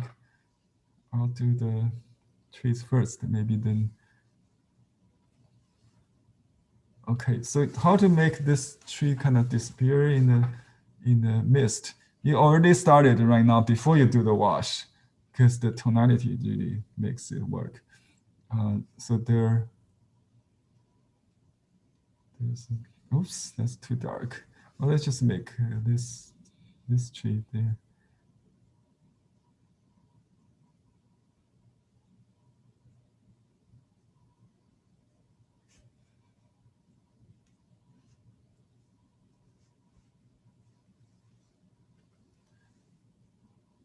This is the contrast. So this one is dark in the shades, Yeah.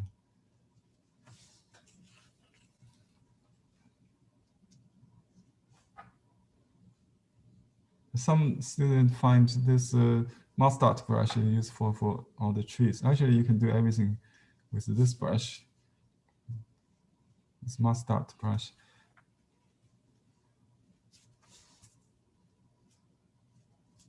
Yeah, see, if your ink is not dark enough, the color will not show. So I want to really make it dark before I go.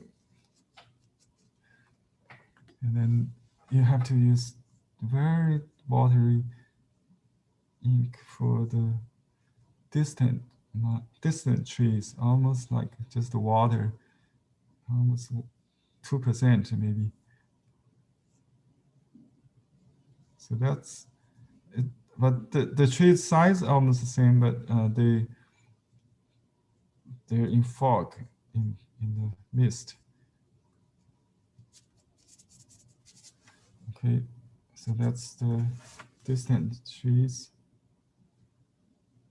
Very lean, very elegant. Okay.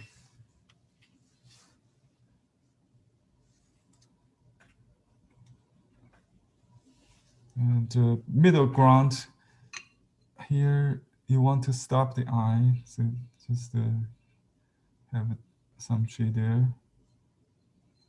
And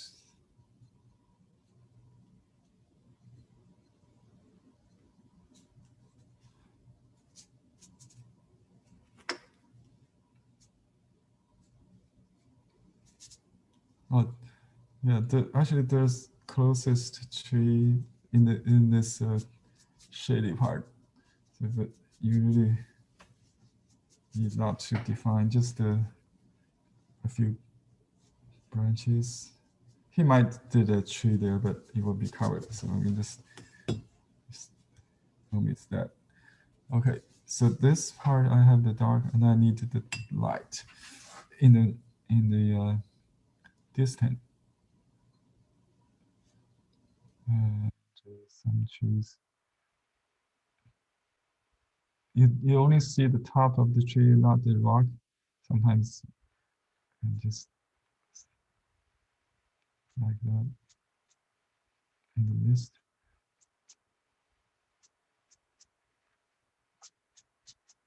Dry brush some texture before you do the wash will help.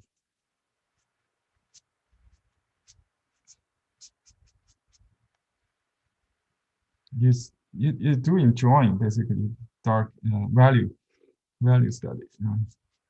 So you want this to be darker than the white. The white is saved, not to paint it with anything.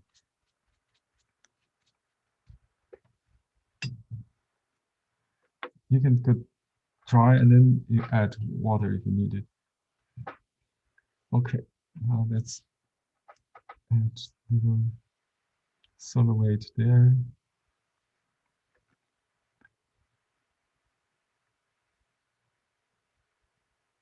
Really soft. Okay, do we have anything here? I think just a little hint.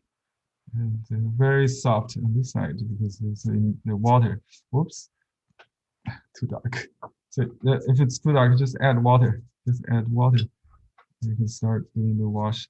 He does not use, but you can wet the paper, but it will wait a long time to dry. So I'll just do this. Dry, and then you kind of wet into wet. So you do wet on dry first, and then if you keep working, you'll be wet into wet, right? Okay. And this is the source of the water should be hidden. So this a little bit higher. Okay, that's okay. Here's another peak kind of. Okay.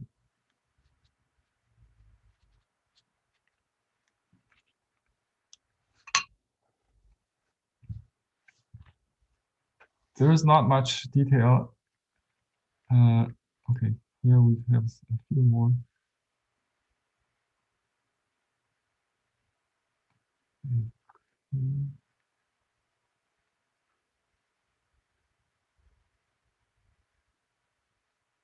I have a student who used the iron, and then without moving, you will create an iron print on the painting. So that's a lesson for all of us. If you use iron, you can use the hair dryer. Sure. So I'm going to try this with a hair dryer before we. Let me keep doing one more thing because I see the light color this amber first, and some green maybe also needed for preparation of the opaque colors. You can use the only one is on the foreground here and here. A little bit there.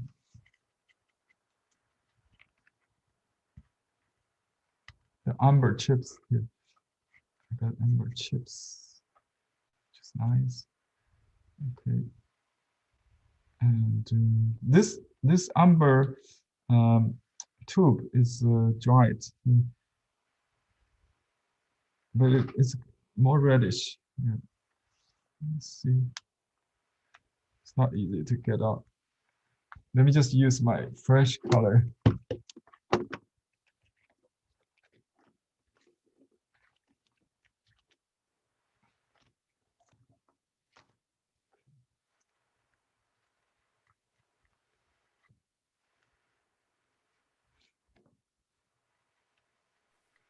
You can also use, yes.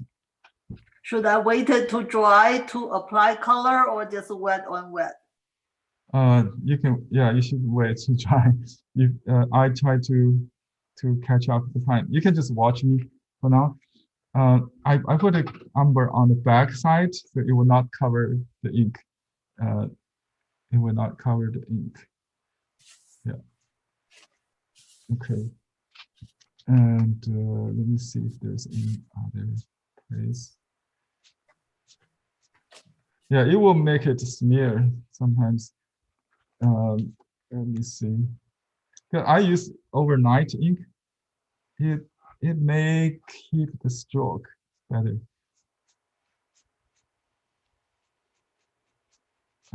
Besides, I don't use much color. See, I just kind of scratch scumble with dry brush. Just wet, dry into wet because my paper is wet. So I just dry brush a little bit. I'm controlling. I'm wearing the smearing, so try to manage the water and timing because we don't have much time left. I have to really hurry up. Okay, I can use very thin opaque color. You can start to do some distant mountains. It's okay to do it wet into wet. Like here, you can do it when it's still wet. Yeah, that's what it is. And more yellowish color in the middle and the foreground, but more bluish in the background. Right? And that's the opaque color, but you don't have to use a lot of thick colors like that if you don't like it. Just let you know. Okay, I can use.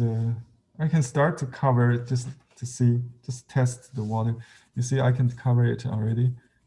Wet into wet. I think it's advantageous if you put the color on when it's stamped, because otherwise it will be kind of because opaque color tend to stay. It's like a gouache. So if you apply gouache on wet watercolor, it's the same thing, right? It will not smear as much as the thin colors. So that's the same idea. But the green is on the light side usually, and then the blue on the cool side. Let me see. Yeah, I just put in very dry brush, kind of dry brush, and then I think it's okay. Just keep doing this.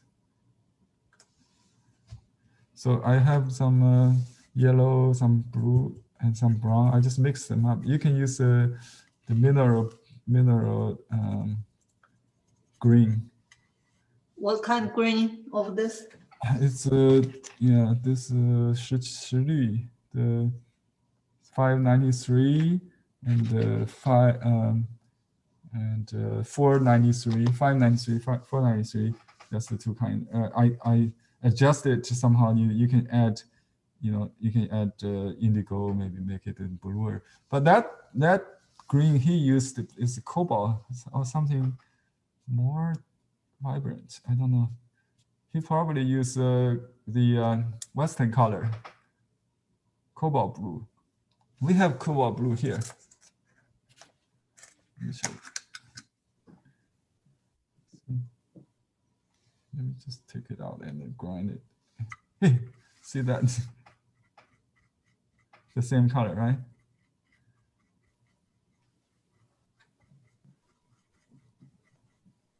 Okay, now here we go. Cobalt blue. Is that too dark? Okay. Yeah, you don't have to go with the structure. It could be just glazing on top of the, I just hold the brush like a Western artist. Just do it like just dab a little bit, just impression, just the impression, the sensation of that. Usually this color is in the shady part, I guess. Right. Okay. And you don't have to copy exactly. Maybe add a little bit in the shade. Just add a little bit shade. I think it's confusing if you put it everywhere. Okay, now this middle ground has some green. Oh, this is really strong. I may add some. Okay, then we have this. I warmed up. Do you remember this color? I started to do. Okay, with the temperature water, I think we got. It's easier. Let me see. I got it. Yeah, it's kind of soft, so that's okay. So this is a second medium green. This one, I think it's the second. It's not in the 12. You have to get. There are 3 grades. The darkest is the number 1. So this is the second. Second is moderate. The third one we have in the Maurice is very chalky. So you may have to add some saturation back, to it. So that's, yeah, just blue and green. You see it combined. It has this kind of feel. Yeah. So the blue is what color is that? Blue is actually it could be Cobalt or first grade. I really cannot really tell from the picture of this. Generally, if he is traditional, he will use maybe second or first grade directly, or you can add maybe some, I don't know what color can make that. We also have cobalt in Maurice color. We also have Hunan, or what do you call that? I translate as cerulean, because we also have ultramarine. We have everything in Maurice these days. You can get every Western color also available. So if you dilute this green, it can be semi-transparent. See, that's what he used on this distant mountains, and it could be very, very thin, very thin. There's no amber on the distant mountain. Oh, my time is up, so we got to rush a little bit. Let me just use a little, this cobalt, maybe. It could be a little indigo. I think it would be the best. Listen. You can just mix with a little ink, just mute it a little bit for the distant mountains, like that. And you can wet the whole thing just with this cool blue to unify. Because if you leave any white, it will compete with the water, right? So I'm using this very pale blue just to wet the whole thing. Besides, this will eliminate the watermark, the stain line with the smear. So you want to just leave the water in white. So be very careful not to let it blur. There's one way to control that.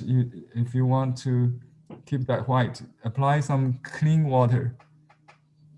Clean water. I just use my finger to preoccupy this space with clean water. It might, if you apply too much, it start to drive the color away from it, because the water tends to bleed to where it's drier, right? So you want to keep this wet if you want to keep it white. Otherwise, the water will come in. That's very that's the Tao of the water. Water runs towards where it's drier, right? So just keep that in mind. Okay. That's about it. Do I need more color? Well, I would love to, but I think I don't want to repeat that kind of, because if I'm 90, I probably do that. Oh, yeah. Why people get more colorful when they are old? Because the sight. I know Zhang Daqian does that because he's a. Because they can. Okay. They're no longer afraid. Okay, they're not worried about us. they just be themselves, right? Right. Yeah. Okay. So if you are 70, you just go ahead, pour in the ink. Yeah. Okay, I'm done. I think. What do you think? After it dries, you can reinstate, ink if needed. If it is faded away or something.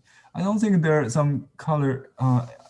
You might need to wash the tree with some kind of a gray. But it start to bleed because I start washing before it gets dry. So that creates some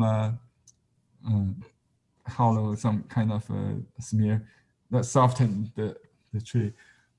And you can add back, some dark. Sometimes, let me show some details of his painting.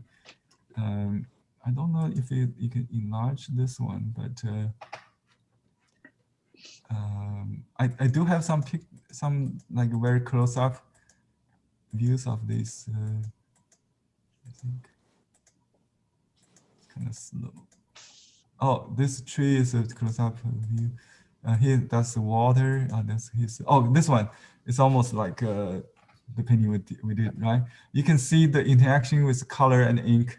It serves to soften the, I would say, cover up, or soften the ink. You see how it works now? Just random, right? Yeah, you can just do that if you like. Just cover. Beautiful. Yeah. Ooh. Thank you. Oh, this tree is oil. You probably use gold. I don't know. It's yellow or gold. Yeah, that's his oil painting. So his waterfall in oil. So he's a post-impressionist painter. He was called as a Chinese master, Chinese Renaissance master, or something like that, by the West. So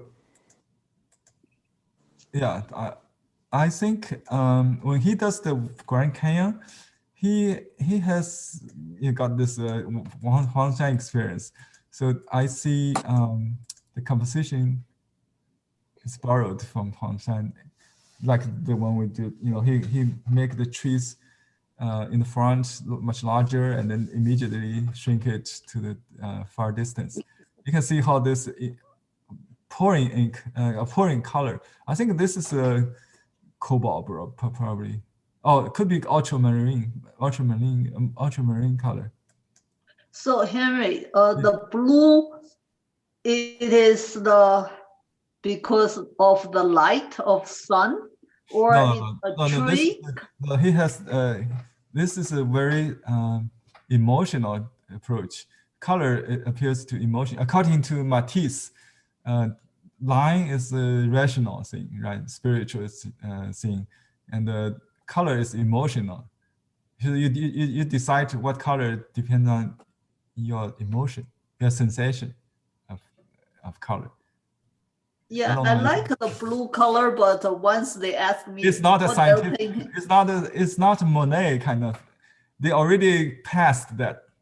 They already surpassed Monet or the impressionistic color theory. You have to kind of you have to really capture that kind of sunlight, right? He does it arbitrarily, I would say.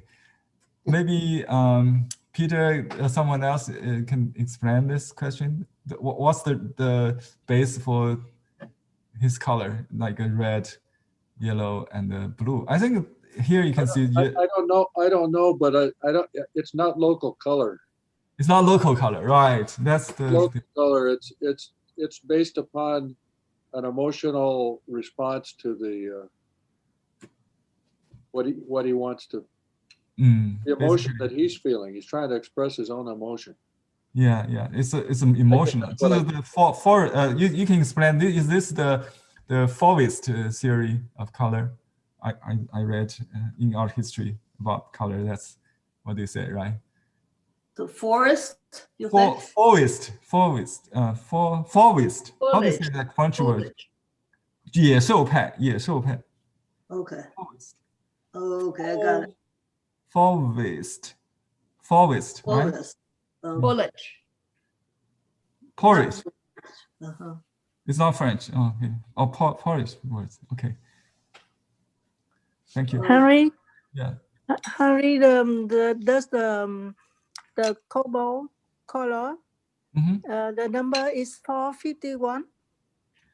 Oh, cobalt. Okay, you have to check the list. Let me go to the site and I show you. Cobalt. I think. Yeah, we have that. I think I translate them based on the.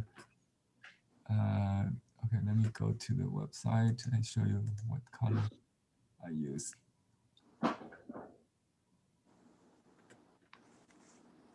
Okay, let me share this screen. Okay, share screen. Share Blue Heron Arts site, and then you go to Chinese ink and colors, and here's the tube colors.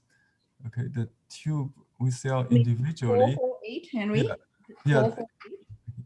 448. Here's the new colors. New colors here. You can find ultramarine. This is ultramarine 443 or something. It has the list there. So 443 is ultramarine. That one of the painting. We didn't do that today, but we also get burnt sienna, raw sienna, sepia, all these Western colors here. I got recently from Maurice, and we have this is this is the dark green and dark blue, which has a number. I just call it dark blue, light blue. We do have the medium blue. Dark green is 450. 491, dark blue is 493, light blue, and okay here, lake blue is a cerulean blue, cobalt blue is a 453. I really cannot tell. There's another one. It's called the peacock. It's also similar. Maybe the one I use is peacock. I think it's 448. 448. 448 is peacock. Yeah, 448 is the peacock. 448 is a peacock. So peacock could be another. It doesn't really matter as long as it covers. All these are opaque colors. So there are so many blues. I just realized maybe 5 of them. We got lake blue, cobalt blue, peacock blue, and we also have this 翡翠绿. It's what is it called? The jade. Forgot the name. Jade.翡翠 is jade. Yeah, like a jade. There's a name for that. Jade. Peacock. Okay, jaded green. Jaded, is that a word? Yeah, this one. 511. Okay, so these are all possible, but some are too vibrant. You can also use the base opaque just by adding yellow and blue to make it more saturated. So you can use the one with the 12, and then just this is the light green, 533, or light blue 433. You can add saturation by adding other colors. Okay. So thank you. Yeah. Yeah, I just let me just extend the. Let me see where's my sample painting. I got lost. Okay, this is the one. So this part could be a little greener, and you can use this to cover the. If I don't like this ink, too much, or I can cover it easily. So that's a very good opaque, just like a gouache. You can cover it. If you don't want to cover it, you can apply it on the back. You can put on the back. Okay, let's do a little more in this part. Maybe this is shady part. So I just scramble it. It's just a little. I try to do large, medium, and small. Large, medium, and small. So even within a little area, large, medium, and small. So that's what I'm thinking. And concentrate, disperse. Concentrate in the middle, disperse.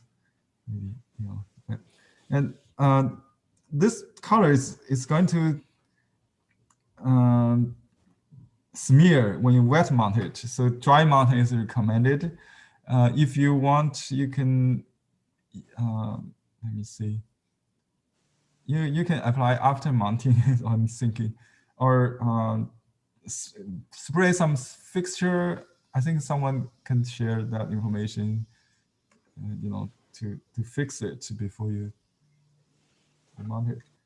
So this is a step where you can adjust a lot of the ink work. You can cover it. You can bring it back.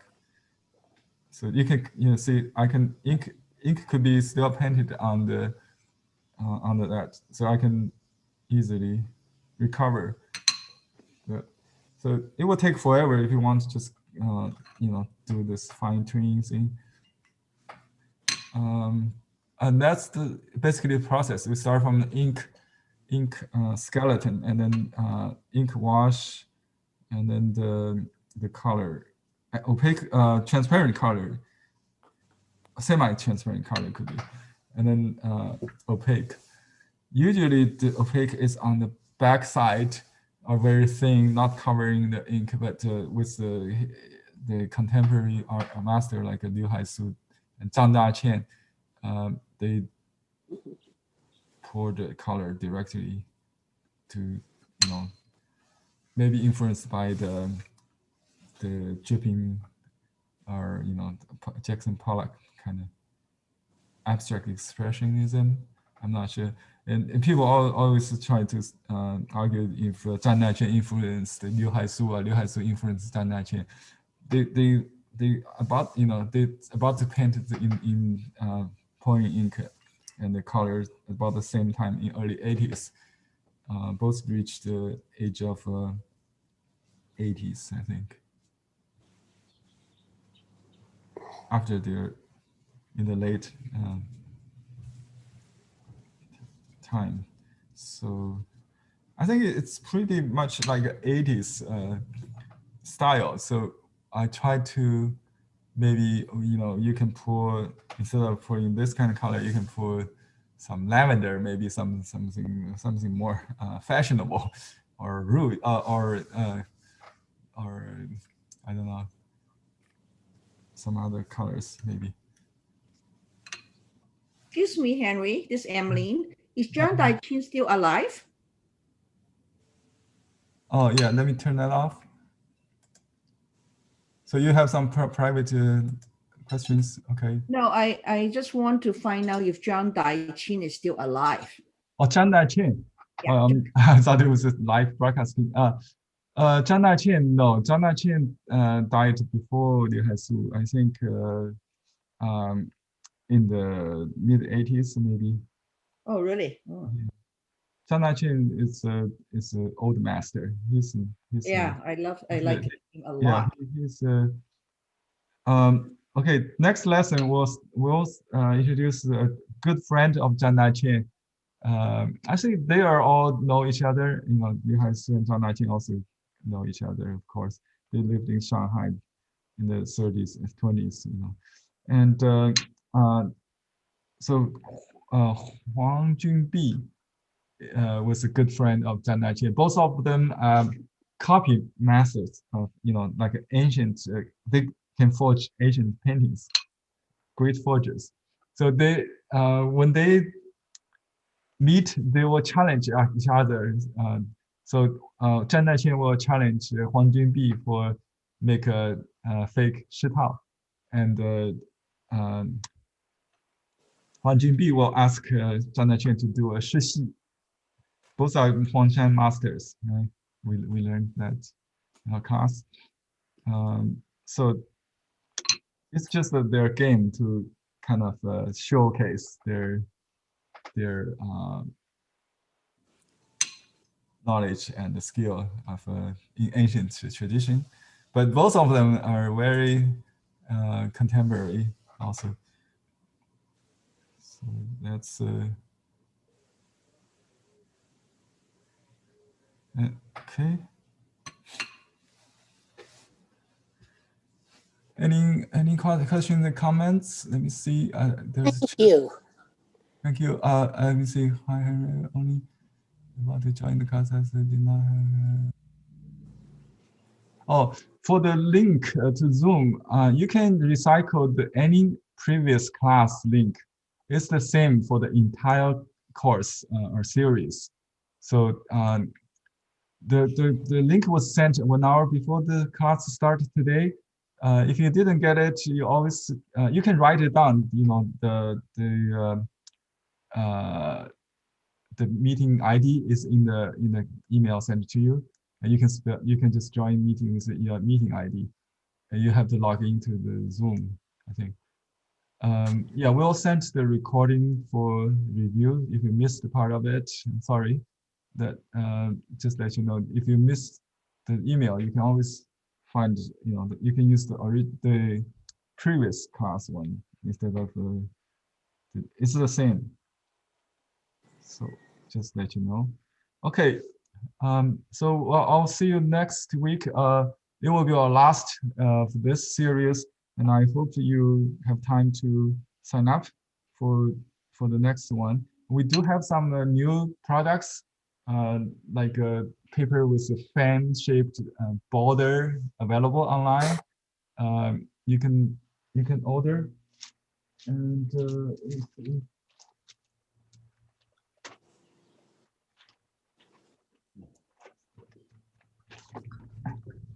yeah, this paper is available now. You see the border is in gold. We have the white one also, and you can order that. Okay. Yeah, I'm going to. Oh, here's a painting Victoria just did on this paper. Let me clean my table a little bit. Move this painting away. Oh, it's very wet. Oh, it's wet. Okay, so let me show you a painting Victoria did on this paper. How do you like it, Victoria? It's a sized paper. Oh, semi-sized paper, semi-sized. You can see cool. How beautiful it is. Okay, yeah, wonderful. Very nice. Thank you, Victoria. Thank you. Let me see the side. Okay, beautiful, huh?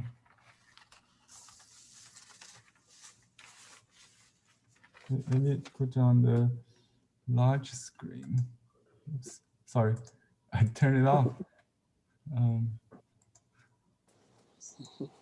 Okay, now you can. Whoa! It just. Okay. Here we go. Yeah, that's the antique colored. Oh, I like that. Yeah, I did a river last week, right? So I'm going to write the name of the artist and my signature on this to tribute to Haisu.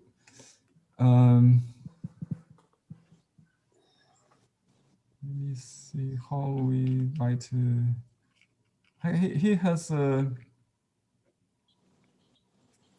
Liu Haisu. Yeah, we usually call him the full name. Oh, Haisu Lao. Hailao. Yeah, he is known as Hailao because he's old. Hailao. It's his nickname. from his fellow friends. I think we can write after 海老, old Hai. Okay, how do you like this one? I think this one turned out pretty nice too. So Yes. let's see if there's a inscription. I'm not sure. We just it's Huangshan somewhere. I think it's he writes the place from which angle and looking what peak. We don't really mind, right? So we just say 致敬. Here, 致.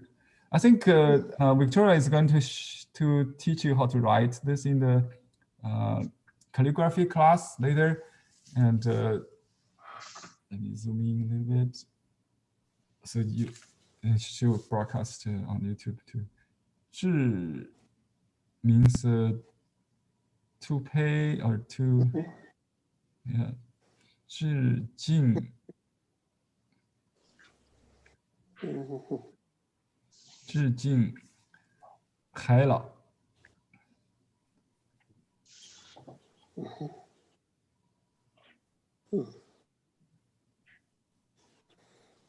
Hai is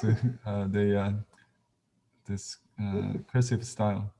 Lao means old person. It's just like a respect title. Perfect. How do you call it? Like if someone is an old master, we call Lao.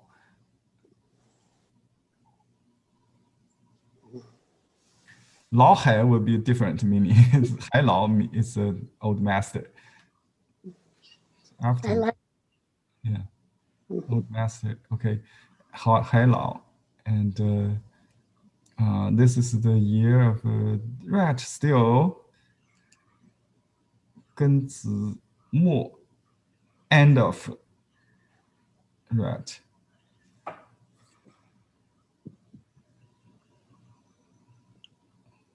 Write slowly with a tip.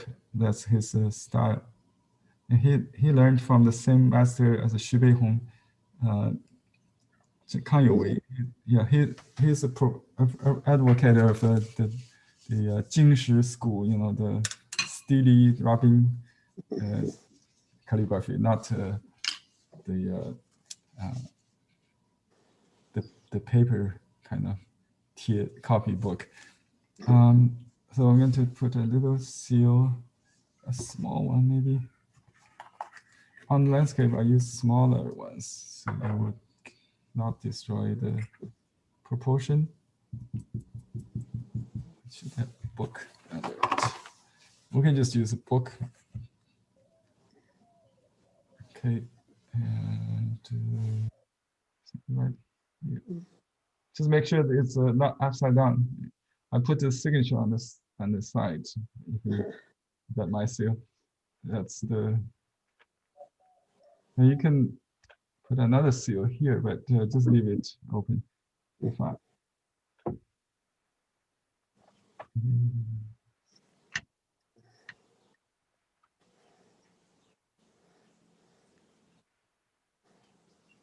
Put some color.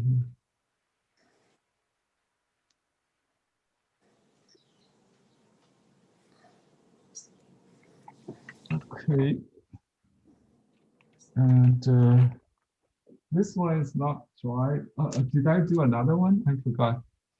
Yes. I did two. Oh, we did a waterfall somewhere. Where's my waterfall? Waterfall. Okay. We did two waterfalls. This one, remember this one? We have.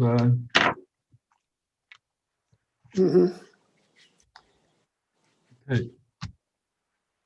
It's still wet, but I can write on the dry part here. But he has a long description writing his sensation, his observation, or his theory, you know. And we just write the name of this place, I think. it's called the Huangshan 百丈拳. It's the 100 feet of zhang, actually 100 yard, 100 yard waterfall. Oh, Tall, 100 yard. Okay, so we just write 黄山百丈群.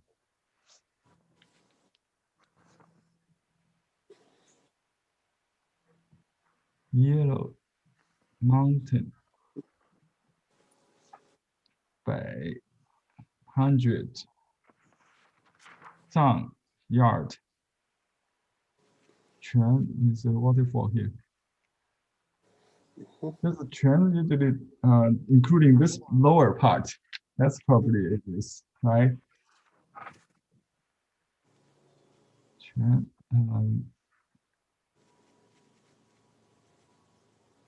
you can say mimic, or in this case it's copy. You can say 房. Haisu.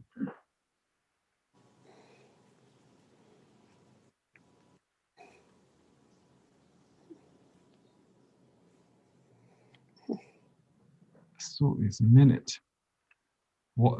Ocean minute. It's a drop in ocean. That's his name. Liu Haisu. And the year, we can write the year 2021. So write the 2 longer and then 1 short. So you will not mix with the 3. And the year. Okay.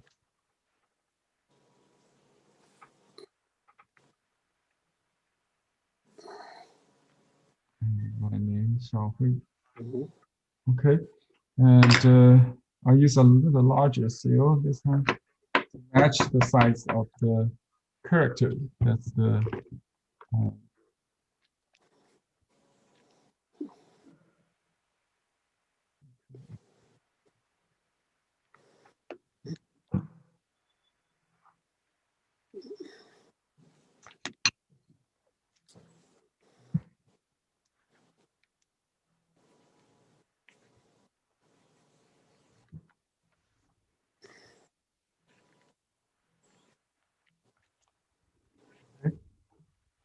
that's it.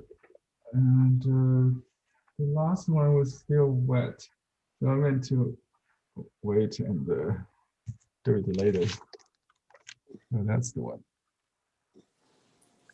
Let me see if you have something to share and critique. still working on it. Okay. Yes, send me to the class or email me. Let me see. Emily, I'm going to spotlight to You you. show some. Yeah. Oh, beautiful. Oh, Yeah. nice. Yeah. Okay. I like the contrast of the white and the gray. Yeah, that works good. The fall could be a little narrower. Don't have to expand at the bottom. Right. Right. That part is a little bit too wide. I don't know how to correct that too, but just next time maybe. Okay. And let me see who's this. Okay, you are on Peter. Yeah. Wow. I see. Very nice. You did on the Mulberry paper. Very nice. Very. I tried to follow it, do it earlier, Uh-huh. and doing the sumi, the black ink first, and then doing the color. Yeah. And it got away from me. The black took over everything. Oh. So this one I put. That's why you can use opaque to cover the black if it's too. I used the color first and then put the black on top. Oh, I see. It worked better. You can still go back to color. Too clumsy with the black. Yeah, I like the composition. You have very nice composition. Very nice. Yeah, very good. Thank you. Very Thank nice you. texture. Enjoyed it. Yeah, glad to hear that. Okay. Okay, here we have a couple. Let me go one by one. Oh, that's a nice one by Joanne Sullivan. Yeah, I'm glad you found the. Oh, that's a very dear copy of Liu Haisu's original. Yeah, I like that. I see the concentration and disperse. The idea of a dark on top and the water and this, and still contrast with the wet and dry. Very nice. I like the minor 4 on the right. Yeah, that's very real to the according to the picture, and that's a good touch. Yeah, very good. It's 5 stars. Thank you. Okay. Now, let me replace yours. Okay, here you got the sketchbook one. This is quite large than the sketch, huh? Can you move to the? I didn't see the left side. Can you hold it again? Oh, sorry. Can you hear me? I tried to see the whole picture. Who are you talking to? You. Me? Emily. Yeah. Oh, I'm sorry. Just hold to. Yeah. I can't see your signature. Okay, now I see. Huangshan. Oh, okay. Yeah, the line could be a little more solid and rounded. You know what I mean? Just like a sail script, the even tip centered stroke, like you did with the trunk of the tree, is good. So on the mountain, you want to keep that kind of line. Okay. So it's a little too weak with the contour line. Oh, okay. Yeah, it could. Yeah, should be more solid, substantial than this. Okay. A little bit sketchy. Otherwise, sketchy good. also? This one.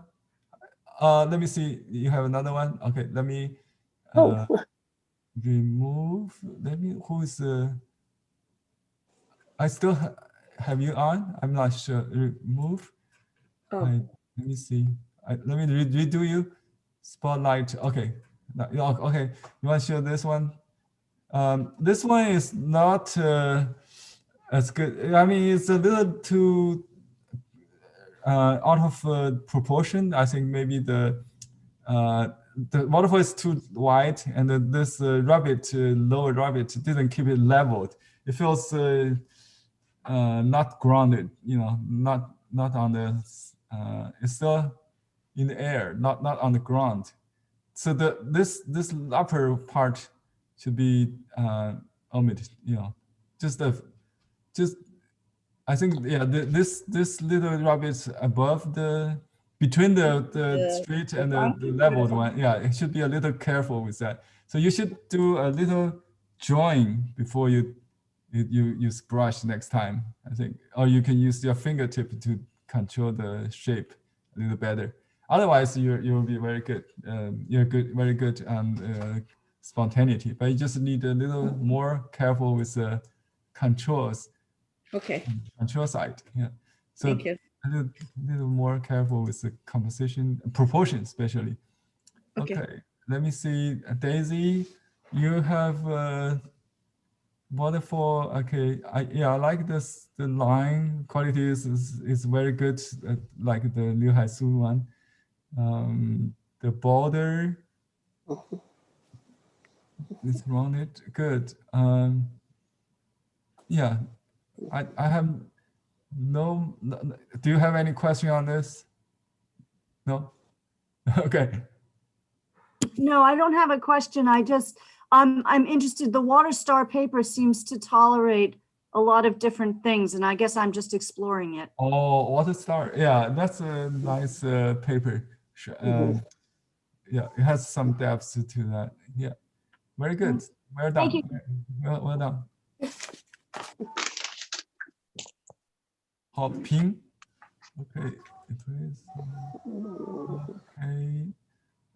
Yeah, the waterfall is too wide, so you try to kind of hold the four strands on with the vertical part, and then kind of splash out in the end, release that. So if you have this kind of, I didn't see that kind of rhythm, so that's the only problem, I think.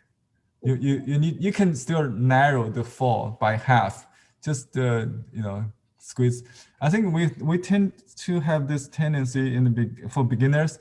We tend to be afraid of with the focal point. You always kind of exaggerate, enlarge it. Try to make distant elements or focal points not to overemphasize.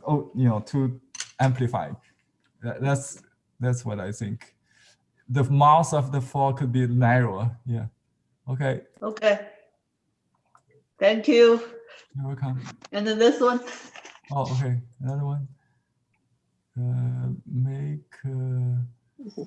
see. I have to go back to you. I think I see it. Yeah, I see it. Okay, this one, the foreground is a little too tall. You realize that? It should be under the half. It should be, maybe I did the same thing, but yeah. So keep the ground lower. So the white part is a little too big. Although it might be true in real perspective, you want to keep it low profile on the foreground to give more room for the background. The line on the mountain is good, could be a little freer, lighter, and more tip concealed. The distant mountain is the best part of this. Yeah. Okay. Okay. Thank you. You're welcome.